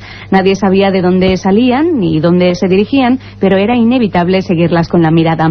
Las llamadas alertando del suceso se agolparon en la centralita de la policía local. La primera idea que surgía de la boca y el pensamiento de los vecinos era que un ovni visitaba la comarca del Alto Palancia. Pero la siguiente hipótesis que se barajó, además de encasillar el avistamiento como un fenómeno extraño, fue que podría tratarse de un lanzamiento de aerostatos o pequeños globos que se elevaban en el firmamento aprovechando el menor peso del gas emanado de la combustión. Finalmente, esta fue la explicación final que ofrecieron las autoridades municipales del enigmático suceso, que los singulares y volátiles círculos de tono rojizo fueron globos aerostáticos lanzados desde el patio de un seminario donde se estaba celebrando una fiesta de fin de curso. Esta fue la versión oficial, como decimos, aunque ningún representante del seminario llegó a confirmarla, pero al menos sirvió para convencer a algunos, que no a todos, los que aquella noche vieron algo insólito volar sobre el limpio y estrellado cielo segorbino. La otra realidad. Milenio 3. En la cadena SER. Ocurría apenas hace una semana, de nuevo las preguntas en las calles, en las ciudades, de nuevo la inquietud, las polémicas entre personas que creen. Yo creo que esto no es cuestión de creencia, sino de descubrir si hay una verdad, si los casos son explicables, y Milenio 3 quiere estar siempre ahí, cuando los casos son misteriosos o se resuelven. La agencia EFE decía o comunicaba tiempo después, un par de días después, que un investigador de este tipo de fenómenos se había dirigido, era el único, a Segorbe para intentar entrevistar a las personas, sacar conclusiones. Ese investigador, miembro de la Sociedad Española de Investigaciones Parapsicológicas, era Gabriel Gomis, y lo tenemos en conexión directa desde Castellón. Gabriel, buenas noches, compañero. Hola, muy buenas noches. Encantado de que estés con nosotros. Gabriel, sé que es difícil resumir, pero ¿qué ha ocurrido en Segorbe? Lo contaban los compañeros Alejandra Mariner de Cadena SER Castellón. ¿Has podido averiguar algo? ¿Había realmente esa expectación que parece que, digamos, destilaban los teletipos allí en esa localidad? Bueno, para empezar, pues comentaros que yo estoy en Alicante y el suceso fue en Segorbe, en Valencia. Y bueno, y sí que hubo algo de expectación, pues de todo hubo. O sea, hubieron personas que no lo vieron, hubieron personas que sí, hubieron personas que se lo habían comentado, habían otras personas que no. Y bueno, y como habías estado comentando y tal y como habéis hablado en la introducción, pues ha habido una serie pues de polémicas, si era, no era, si los pequeños aerostatos estos. Y bueno, y lo que sí que se hablaba, pues este tipo de ovnis, sin entrar en hacer una evaluación de ovni con naves extraterrestres, este tipo de cuestiones, pues sí que vieron estas bolas de fuego pues atravesar con una cierta velocidad el espacio aéreo. Si bien algunos dijeron que no, que iban bastante despacito. Es un caso bastante curioso porque hay una gran cantidad de personas que han visto unas cosas y han visto otras, y hay unos puntos de vista bastante dispares. Es curioso, hay un fenómeno y parece, Gabriel, que la interpretación varía mucho, ¿no? Te encontraste, como dices, diferentes testimonios. ¿Cuántos más o menos? ¿Cuánta gente se podría calcular que en esta localidad observó ese fenómeno en el cielo? Pues no lo sé, eso con seguridad, porque aunque tú estés con varias personas diarias, estás hablando con unas y con otras, pero yo calculo que de como poco las 500 personas, yo creo que sí. 500 personas. Quizá esté dando una cifra un poquito aleatoria, pero yo pienso que sí, porque tú piensas que fue en la madrugada del sábado 28 al domingo 29 de junio, la gente pues sale a la calle, toma la fresca, y son momentos en que la gente pues suele estar pues más atenta a lo que hay por encima suya. Y fue en ese momento cuando vieron aparecer este tipo de bolas de fuego, entre comillas, en dirección sureste-noroeste, es decir, de la dirección de la localidad cercana de Galdo hacia la localidad de Navajas. Y bueno, yo soy más de la opinión de que pudo tratarse de un lanzamiento de bengalas, aunque claro, las bengalas no dan para atravesar todo ese espacio aéreo. Y sí, yo más me inclino hacia la cuestión relacionada con una reentrada meteorítica. Reentrada de meteoritos. Curiosamente, imagino que te has vuelto a encontrar, tú eres un experimentado investigador que incluso ha recopilado en una obra 26 investigaciones inéditas sobre el asunto OVNI, obra que desde luego recomendamos a todos nuestros amigos de Milenio 3, además muchas de ellas centradas, ¿no?, en la comarca de Levante. ¿Te habías encontrado historias parecidas en esa región? Sí, la reentrada meteorítica, yo entre todos los archivos que tengo, pues suele ser uno de los casos más llamativos, porque quien ha visto, que ha tenido la suerte de ver un meteorito, pues ver la magnificencia, ¿no? Y incluso a veces la grandeza de este fenómeno. Muchas veces estas reentradas pues son de desechos espaciales, pequeños desechos por supuesto, o de meteoritos que no son ferrosos, son de otro tipo de material, y pueden producir en el espacio una estela que no solamente es blanquecina o amarillenta, sino incluso con colores como el rojo, el azul o incluso el verde. Gabriel, yendo un poco incluso, perdóname, a la sociología de todas estas cosas que nos interesa mucho y es digno de estudio, las personas volvían a acudir a la teoría de lo extraterrestre para explicarse, digamos, el último caso OVNI en España. ¿Volvía a salir esa palabra o la gente lo sentía o lo interpretaba? Sí, por supuesto. Cuando el momento en que se ve algo en el cielo y no se sabe lo que es, pues se acude de inmediato a la palabra extraterrestre y nave espacial y platillo volante. Hay personas que lo dicen en plan jocoso y hay otras personas pues que lo sienten más, pero bueno, dentro del fenómeno OVNI pues hay, como todo el mundo sabe, bastante desconocimiento, porque es un fenómeno muy complejo de estudiar, que debe de ser abordado desde muchos puntos de vista, y por desgracia siempre que se ve algo en el cielo que no se logra identificar, pues de inmediato viene a la mente por la palabra OVNI, y de inmediato se forma en la mente una cuestión de asociar eso que hemos visto con un OVNI, que es una nave espacial de otros mundos. Hace apenas una semana hablábamos también con camioneros de Salamanca, muy asustados, habían visto algo muy parecido, y es muy interesante también, para mostrar la otra cara, cómo demostrar también y contar a la gente cómo se investiga para que podamos llegar a casos resueltos, que creo que también son positivos, ¿no? Saber cuándo algo desde luego queda resuelto. Sin embargo, la centralita de allí de policía recibió un sinfín de llamadas, como nos contaban nuestros compañeros, y lo que es cierto es que se dio una primera hipótesis, ¿no? Hablaban de una especie de globos. ¿Tú eso lo has podido descartar o no te suena muy fiable? Es que por eso te he estado yo comentando antes que ha habido un poco de disparidad y de discrepancia en los relatos, puesto que primero había personas que decían que aquello se movía lentamente, que veían del orden de 2, 3 focos o bolas luminosas, otros que dijeron que lo habían visto con mucha mayor velocidad, mucha mayor celeridad, y hablaban de una pequeña agrupación que atravesaba el cielo, como he comentado, en dirección sureste-noroeste. Y oye, y podría darse incluso, yo se lo estaba ahí comentando a un señor, que quizá pues haya podido, puede haber ocurrido una concatenación de sucesos que se haya juntado, una reentrada meteorítica, pues con una cuestión pues esto de pirotecnias o los globos que se han estado mencionando, etcétera. Por lo tanto, tenemos la polémica servida, seguirá ahí, pero parece que este caso puede ser explicable. Gabriel Gomis, compañero, pues muchísimas gracias por darnos el último punto, quizá del último caso OVNI. Queremos estar siempre a la última, que como siempre, y más aún en verano, dicen algunos que bueno, porque son serpientes de verano, y otros porque la gente mira más al cielo, pues surgen siempre en la palestra informativa. Un abrazo, compañero, gracias. Un abrazo a vosotros, buenas noches. La otra realidad, Milenio 3, en la cadena SER.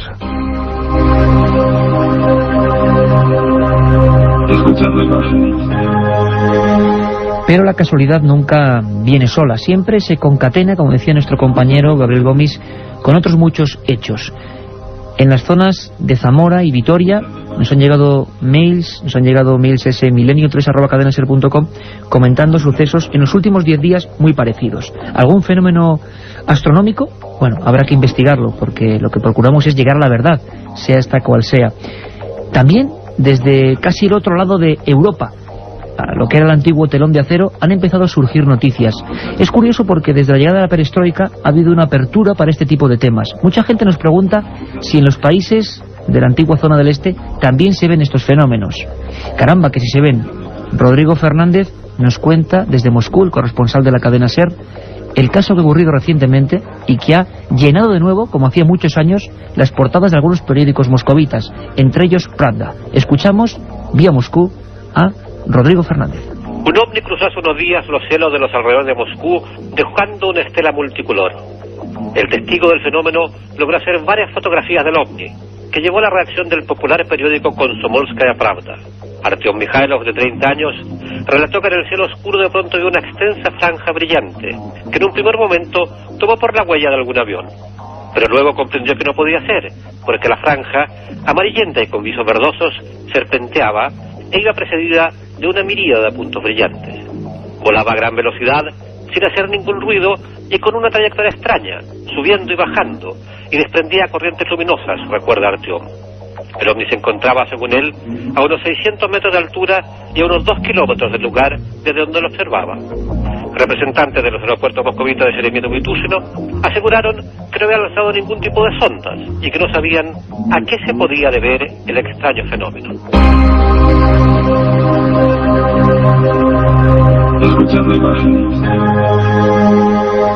La incógnita, la interrogante, lo que siempre queda con estos casos.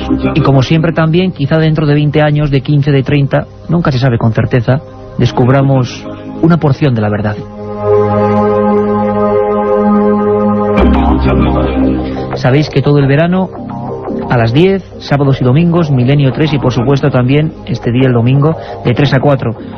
Y que intentamos, cambiando sábados y domingos, por la excepción hecha en La Coruña ayer, llevaros la última información de lo que está pasando en todo el mundo en torno a los misterios. Y aquí tenéis una muestra, ocurra donde ocurran los hechos, ahí están los corresponsales de la cadena SER.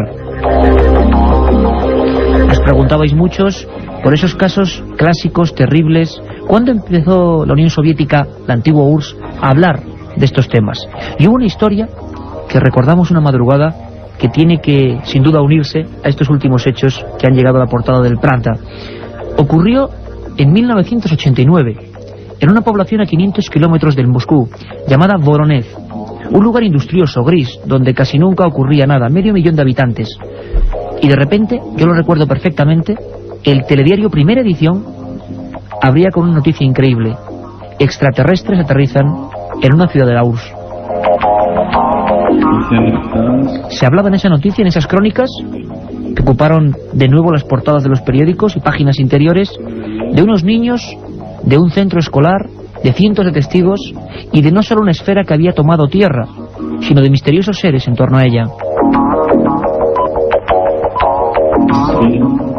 El caso de Voronezh acabó también envuelto en enigmas, envuelto en respuestas que nunca acabaron de darse. Lo quisimos recordar, ahora que en la ya conocida como Rusia ocurren casos, se demuestra que el fenómeno ovni, que las bolas de fuego, es algo internacional, que no se ve de lenguas ni de razas. Ahora queremos recordar aquella historia. Vamos a abrir por segunda vez nuestro archivo secreto, donde guardamos un montón de expedientes que están ahí, y vamos a recrear, a revivir, a intensamente... Voronezh, a unos 500 kilómetros al sur de Moscú. 21 de septiembre de 1989, 8:30 de la tarde. 3 niños, Yulia, Vasia y Sena, salen de la escuela y se dirigen a sus casas atravesando un parque en pleno corazón de la ciudad rusa. De pronto, descubren un gran disco rojizo que emite una luz brillante. Con lentitud, la bola luminosa continúa su descenso y se posa sobre la Tierra.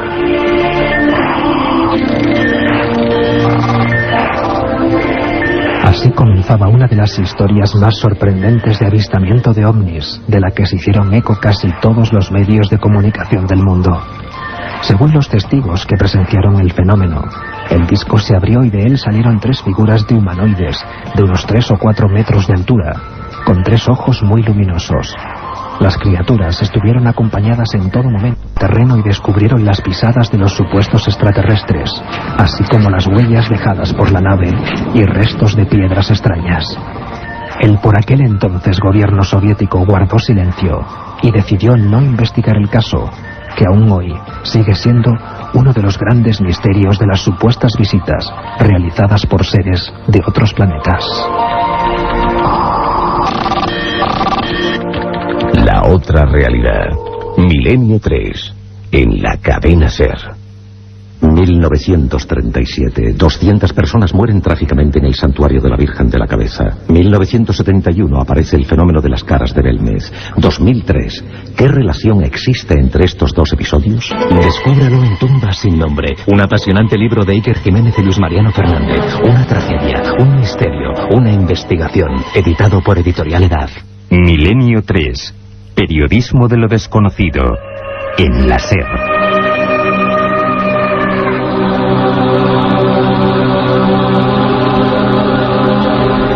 Milenio3 con número @cadenaser.com, nuestra vía de contacto con todos vosotros, con vuestras dudas, sugerencias, peticiones, críticas, lo que queráis.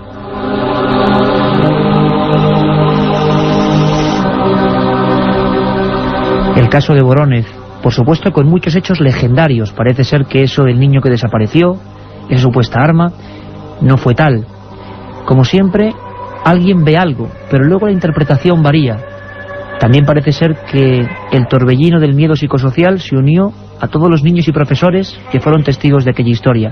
La pregunta es, ¿qué ocurrió de verdad? ¿Qué es lo que estaba allí enfrente? Y luego, ¿cómo ellos lo imaginaron?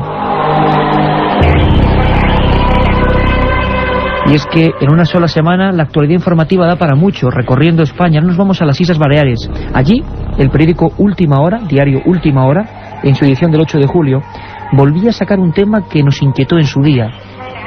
Titulaba así: buceadores catalanes aseguran haber escuchado sonidos extraños en la costa. Y desde luego que sabíamos a qué se referían. Ya desde hace algunos meses, muchos investigadores, incluso submarinistas profesionales, intentando captarlos, hablaban de una especie de martilleo, de traqueteo, en lo más profundo de las aguas de Sawyer.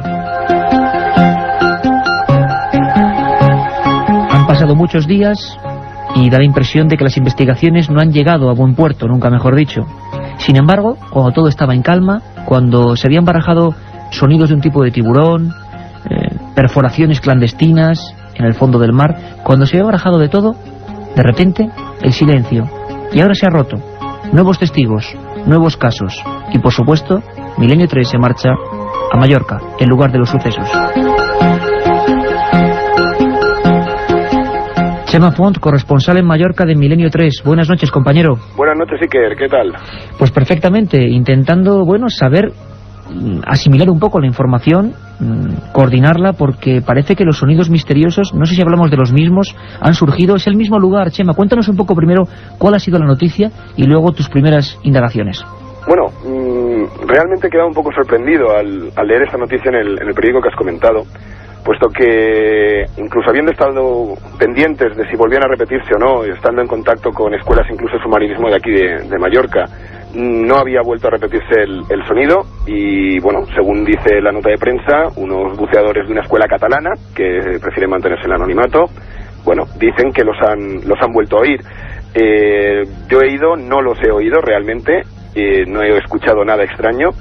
Y bueno, al parecer, según estos dos señores, pues sí, efectivamente, pero no hay realmente ningún otro motivo como para creer que realmente se vuelvan a producir como se produjeron ahora hace un año exactamente, ¿no? O sea que lo misterioso, Chema, también es la noticia. Se habla de 30 de junio y 3 de julio en el port de Sawyer y también en un lugar concreto conocido como torrente de Mortix, no sé si lo digo bien, y que ahí a unos 30 metros de profundidad empiezan a escuchar unos sonidos que, Chema, si son los que ocurrían en otras ocasiones, ¿cómo son los sonidos? ¿Cómo sería la radiografía?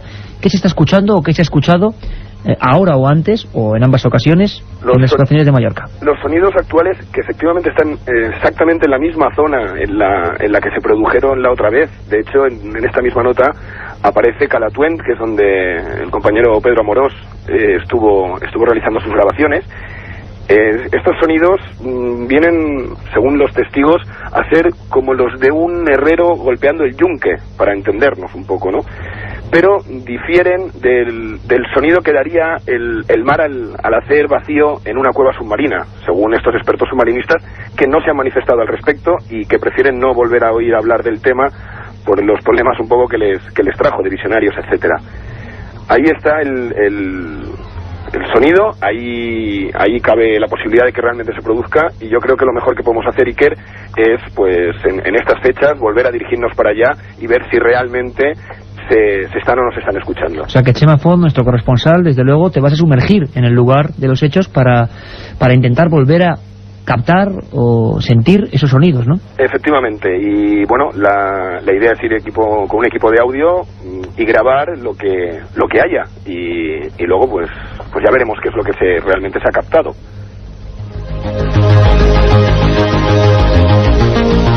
Y es que las teorías, bueno, primero la repercusión social en su época, cuando ya lo comentábamos aquí en Milenio3 en esa primera emisión que dedicábamos al asunto de los sonidos de Mallorca, la repercusión a nivel de los medios de Islas Baleares ha sido tremenda, ¿no? Es decir, pocas veces un tema misterioso copaba tantas páginas y tantas horas de radio y televisión. Efectivamente, pero no ha sucedido así esta vez. De momento considero que la nota ha pasado bastante desapercibida, quizás un poco por lo enigmático, el no decir quiénes son, no decir a qué escuela catalana que comentan pertenecen, etcétera.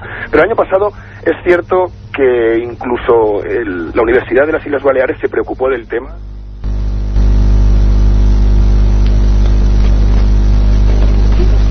Nadie puede explicarse su fulminante despertar en los albores del siglo XI, cuando de la mano de las herejías medievales más importantes, como la de los cátaros, consiguió hacerse con un puesto de honor en el apretado mundo más creado.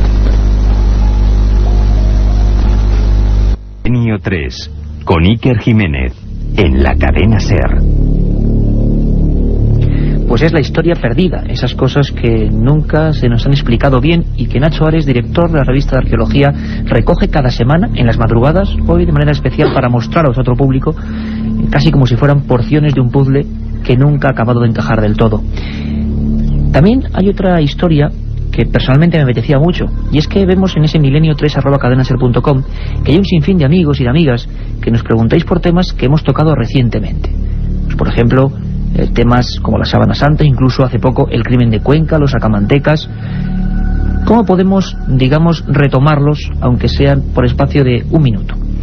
Pues haciendo lo que vamos a hacer, poniendo nuestro particular cronómetro y resumiendo 60 segundos del pasado de este programa. Ayer cumplíamos ni más ni menos la emisión número 100 desde el Castillo en La Coruña. Una experiencia realmente alucinante. 100 programas dan para mucho. El segundo de ellos lo dedicamos a las casas encantadas. Y más concretamente a casas encantadas, pónganse también comillas, donde había intervenido la Policía Nacional. Y sin duda uno de los casos más estremecedores que nadie se haya encontrado jamás era el de una familia muy humilde del barrio de Vallecas, en Madrid. Los Gutiérrez Lázaro. Su hija, la hija de este matrimonio, había muerto tras practicar el juego de la Ouija, ese mal llamado juego que parece que a veces trae consecuencias nefastas. Una muerte atroz, en una cama llena de muñecas de porcelana. Según su familia le cambia la voz y empiezan a ocurrir cosas extrañas, cosas desde luego nada agradables, y menos a estas horas. De esa habitación, durante varios días, salía una voz. Ellos la identificaban como la voz de Estefanía Gutiérrez Lázaro, 18 años, esa hija muerta. Una voz que decía mamá. En noviembre de 1992, la Policía Nacional, 4 inspectores, entran, encabezados por José Negrí, en esa vivienda. Parece que nadie aguantaba más, que los vasos y enseres se movían, que la familia llevaba una semana durmiendo en el salón de su propia casa, encajando la puerta con un mueble, porque algo parecido a una sombra negra aparecía con la propiedad de poder tirar las cosas, algo etéreo que empujaba objetos físicos.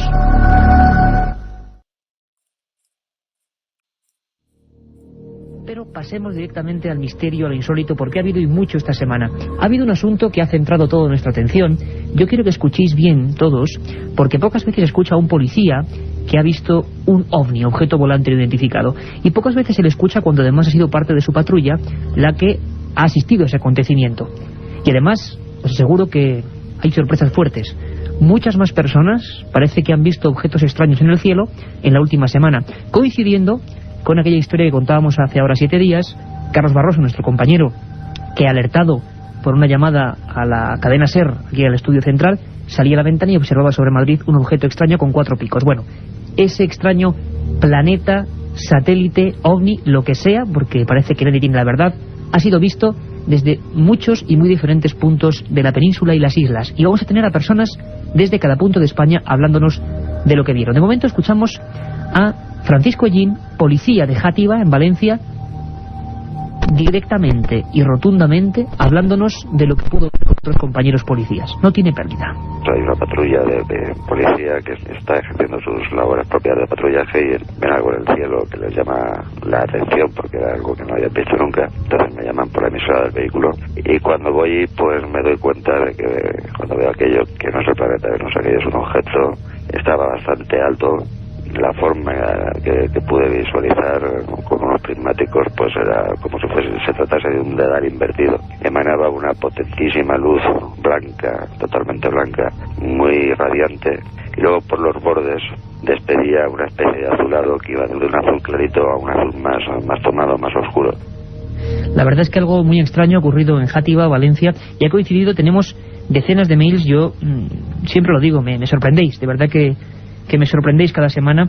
La colaboración ciudadana me ha hecho revivir, bueno, algunas cosas que ya se vivieron en su día aquí en el estudio 1 de la cadena SER, con un mítico presentador y un programa tremendo que era ese Medianoche, años 70, donde la gente era parte del equipo, y habéis demostrado de verdad con creces que sois parte del equipo de Milenio 3. Desde toda España hemos recibido llamadas al contestador, mensajes por vía correo electrónico a ese milenio3@cadenaser.com, un sinfín de historias que hacen que tengamos una visión muy completa de lo que ha pasado estos días en torno al cielo, a nuestro espacio aéreo. Tenemos en Valencia un compañero que lo conocéis de nuestro equipo y que ya ha intervenido 1000 veces, y las que le quedan, porque él ha estado muy cerca del misterio. Se encuentra en la zona, en Játiva. Francisco Contreras Gil, buenas noches. Buenas noches, Iker. Buenas noches a todos los oyentes de Milenio 3. Tocado de la garganta, pero recién llegado hace unas cuantas horas de... Pero al pie del cañón. Donde está la noticia estará SER, donde ocurre el misterio estará Milenio 3. Por supuesto, compañero. Hay más de 700.000 responsabilidades para ello.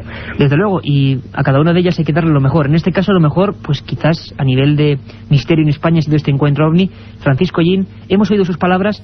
No te queremos forzar mucho, Paco, pero cuéntanos qué pasó en Játiva esa noche. Bueno, vamos a ver, Paco Gin es la punta del iceberg, como diría el gran periodista investigador Juan José Benítez, porque creo que en estos días se ha recogido a lo largo de 6 o 7 testimonios de policías, y que, vamos a ver, el avistamiento o el encuentro con el misterio, con un titular que sería "Vuelven los ovnis al Levante", el retorno de los no identificados a la Comunidad Valenciana, ocurrió el 21 de noviembre, cerca del amanecer.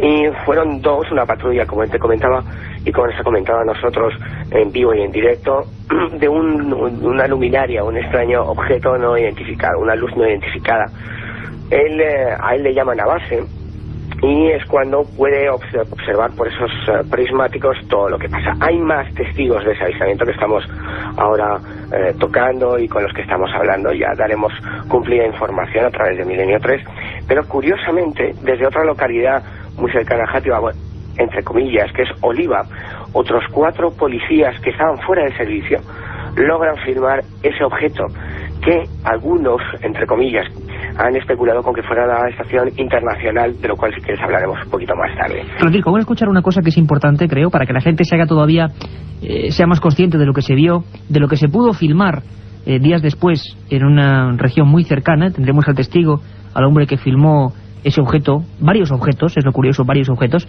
pero Francisco Gin, como tú decías, ha sido el epicentro, digamos, la noticia que ha saltado como un resorte en los medios de Levante, y nos hablaba no solo de ese aspecto de dedal invertido, sino del extraño movimiento, y esto sí que nos ha llamado la atención, que tenía ese objeto. Vamos a escucharle, Francisco.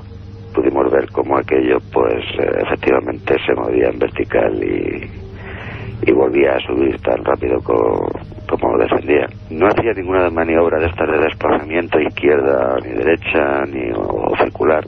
Simplemente lo veíamos descender completamente porque estaba bastante lejos de la posición.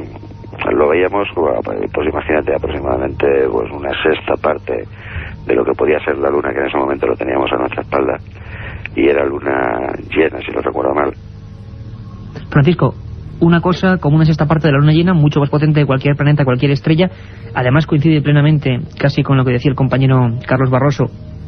Podríamos decir que tenemos también una oleada, yo decía casi humorísticamente con mi compañero Carlos, la oleada Barroso, porque a raíz de ese testimonio, al menos aquí hemos recibido, y lo vamos a tener de toda España, personas que han visto algo muy parecido. Esto fue un poquito antes, pero ese movimiento es típico, ¿verdad?, del fenómeno OVNI. El avistamiento tuvo detalles impresionantes. La observación duró alrededor de unos 55 minutos, entre 50 y 60 minutos, estamos hablando de una hora. Efectivamente, como te decía, como nos contaba Paco Gin, tenía un movimiento muy extraño, porque subía y bajaba de una forma inteligente, o por lo menos parecía mostrar inteligencia. y pues se fue desplazando por todo lo que es la costa porque han surgido más testimonios en Murcia. Y ocurría, como te decía, el 21 de noviembre, pero no ha salido a la luz pública en varios medios de comunicación hasta hace unos días, coincidiendo en lo que puede ser una nueva oleada, con ese titular, una nueva oleada OVNI, ¿no? El retorno de los no identificados al levante español. Desde luego el caso es espectacular, sobre todo por la cantidad de informes oficiales, entre comillas, que estamos recabando. Y imagino que en pocos días podremos incluso tener hasta imágenes, ya diremos dónde las podemos localizar y la pueden ver todos nuestros oyentes. Sí, porque al parecer Alejandro Vives, Francisco, una persona pocos días después en un lugar a unos 20 kilómetros de Játiva, en Oliva, junto con otros 4 policías, exacto, que era el que grababa. Grababan el mismo objeto que estaban viendo la patrulla de policía local de Sátiva. Pero al parecer incluso hay un detalle, Francisco, muy interesante, y que todos los que siguen el fenómeno OVNI nos darán la razón, porque al parecer luego en la filmación aparecen varios objetos y de una forma metálica muy extraña. Yo creo que podemos escuchar a Alejandro Vives, el videoaficionado que junto a esos policías graba esta observación. Creo que es un documento realmente interesante. Vamos a escuchar sus palabras. Hola, llamo de Talavera de la Reina, Toledo. Me llamo Eduardo España y suelo decir que el pasado jueves 5 de diciembre, sobre las 7 de la mañana, observé una luz, como describió el periodista Carlos Barroso. Eran como 2 luces muy brillantes que estaban pegadas con una estrella demasiado grande. Me llamó la atención y escuché el programa y me llamó la atención justo como lo escribía el periodista Carlos Barroso, pero eso fue sobre las 7 de la mañana.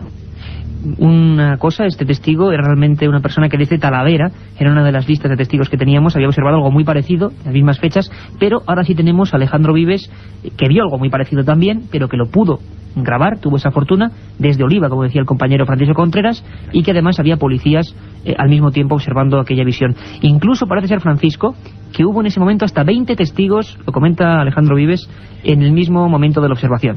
Vamos a escucharle. La fecha es el domingo, desde el trabajo, que estábamos merendando, y el compañero que tengo yo de trabajo me dice, mira ahí en las montañas. Y ahí en las montañas habían pues 3 luces, no, me da la sensación de nubes doradas, muy grandes y muy bajitas, y estaban estáticas, quietas, ¿no? Entonces, pues yo ya, caramba, pues eso no es ningún tipo de avión, ninguna, eso está parado ahí, y qué raro. Y comienzan a moverse hacia arriba y hacia abajo, tienen unos movimientos, y mientras yo estoy mirando, este chico eso que filma, ¿no? Y bueno, si ya voy a avisar a más gente, y somos unas 20 personas observándolo, y después cuando nos enseñan la cámara lo que ha grabado, sale pues algo metálico, ¿no? Una especie de, en efecto, lo que conocemos como disco o tubo cromado, no sé, algún trasto que no sé lo que es. La otra realidad. Milenio 3. En la cadena SER. Aparte de gozosos, dolorosos, gloriosos, los misterios de la Iglesia son sorprendentes e inexplicables. La periodista Carmen Porter te ayuda a desvelarlos en Misterios de la Iglesia, una obra que saca a la luz los episodios más impactantes del fenómeno religioso. Exorcismos, apariciones, cuerpos incorruptos, estigmas. Misterios de la Iglesia, de Carmen Porter, publicado por Editorial Edad. La otra realidad. Milenio 3. En la cadena SER. Después de estos consejos publicitarios, seguimos con la increíble oleada OVNI, aparentemente, que ha asolado parte de España, que comenzó en esa región de Levante, que se prolongó, al parecer, con varios testimonios sobre Madrid, de los que dábamos buena cuenta, y que nos han inundado el correo electrónico, hay que decirlo, decenas de personas que han visto algo muy parecido, desde Zaragoza, desde Barcelona, desde Málaga, desde Almería, desde Talavera, como escuchábamos antes. Vamos a escuchar a José Manuel, uno de tantos testigos, que vive en Santa Coloma de Gramenet, en Barcelona, José Manuel Pontes, que también observó en la misma fecha algo muy extraño, lo mismo que denunciábamos aquí en Milenio 3 hace tan solo unos días. Yo pensaba en un principio de que debía ser el foco de un avión, pero claro, aquello estaba totalmente estático, y entonces pues rápidamente piensas que a lo mejor era un helicóptero, o vete a saber qué. Y claro, un helicóptero a la altura que debía estar aquello sobre el mar, no pensaba yo, al menos no creía yo que pudiera ser. Además que el foco se veía mirando hacia nosotros, hacia tierra. El resplandor aquel pues me dejó así extrañado, y aquello de la otra posibilidad que para quitarme la idea de la cabeza fue de pensar que podía haber sido un planeta. Francisco, se ha especulado mucho este tipo de testimonios, vamos a seguir con ellos, es la voz viva de las personas que están viendo algo estos últimos días. Se ha especulado, como tú decías, con una supuesta reentrada de diversos elementos científicos humanos. Y bueno, tú que a estas alturas, en los casos de allí, ¿hay alguna solución de momento? Por la información que estamos recabando, y que concretamente en el de Sátiva, que ocurrió el 21 de noviembre, esto es importante porque es donde comienza la oleada. Sí, el inicio. Vamos a dejarlo claro. La primera explicación oficial o científica que salió a la palestra fue que podría ser o que podría tratarse de la observación de la Estación Internacional Espacial. Bien, completamente descartado ya. Yo he manejado un par de informaciones, he estado hablando con diversos expertos en el tema y estoy esperando explicación oficial, la cual ya he pedido por diversos medios. Y la estación espacial solamente se pudo ver aquel día durante 1 minuto y 16 segundos, más o menos. 1 minuto, 1 minuto y medio. Con prismáticos, y sería muy pequeñita y no tendría, por supuesto, nada que ver, absolutamente nada que ver con la observación que tuvo Paco Ellín, la patrulla, con los 2 policías locales pertinentes y el resto de personas que el mismo día, horas antes y horas después, en Oliva y en otras regiones de la Comunidad Valenciana, desde Alicante y Murcia, han podido observar. Absolutamente ninguna. Habría que estudiar la posibilidad de que fuera algún tipo de fenómeno atmosférico y que fuese una observación. Lo curioso... Que estamos intentando contrastarlo, o que estuviésemos con la reentrada en la atmósfera de chatarra espacial. Lo curioso, Francisco, que te voy a decir es que también casi todos los testigos, la mayoría de testigos de después del inicio de la de Valencia, lo que hemos recibido son objetos bastante inmóviles, cosa que da mucho que pensar.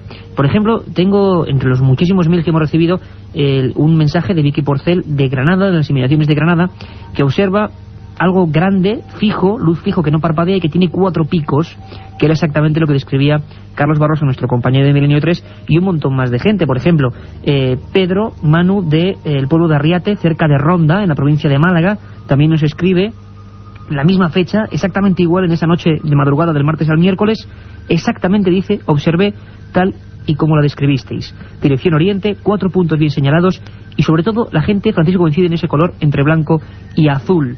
Bueno, habrá que seguir investigando, pero sigamos con la fuerza de los testimonios. Juanjo Loquis, desde Zaragoza, también había sido testigo de lo imposible. Le escuchamos.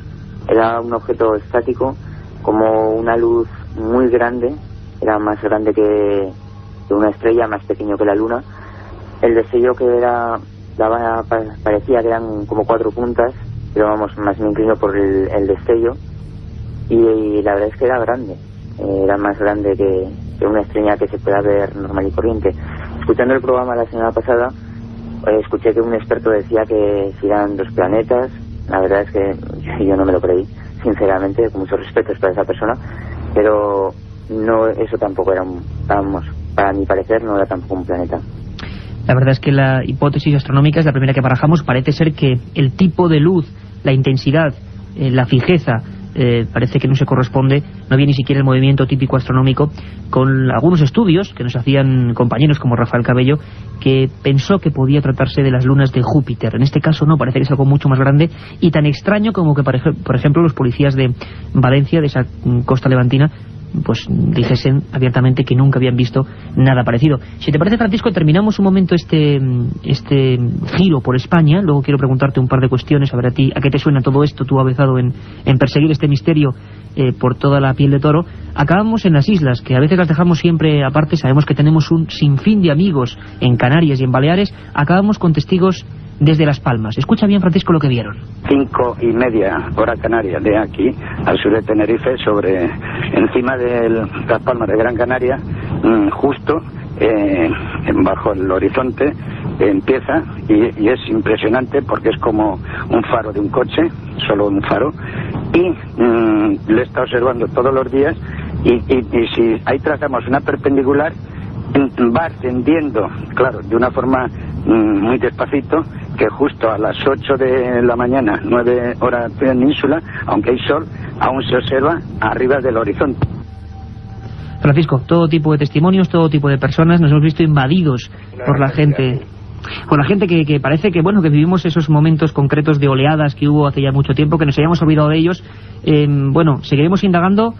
A día de hoy la información oficial parece que está difícil porque el propio policía Francisco Ellín de la Comunidad de Valencia, de Játiva, había tenido problemas, ¿no? Parece ser que, bueno, tampoco los altos mandos están como para dar facilidades a nadie, ¿no? No está el ambiente muy fácil, que digamos, en cuanto a información oficial, porque, bueno, el hecho de que hubiese sido, en el caso de Sativa, 2 policías locales los principales testigos y los primeros, bueno, pues el resultado es un informe oficial de la policía local, todo un documento para aquellos que estamos relacionados con el periodismo del mundo del misterio, ¿no? Bueno, pues ese informe parece que no quiere salir a la luz, o no quieren que salga a la luz, y yo estoy pendiente de ello. Las autoridades en la Comunidad Valenciana parece que han corrido un tupido velo y no quieren pasar más allá de lo que es el testimonio directo, ningún papel oficial. El martes, te doy datos precisos, voy a quedar con el jefe de la policía local de Sativa, Enrique Gómez.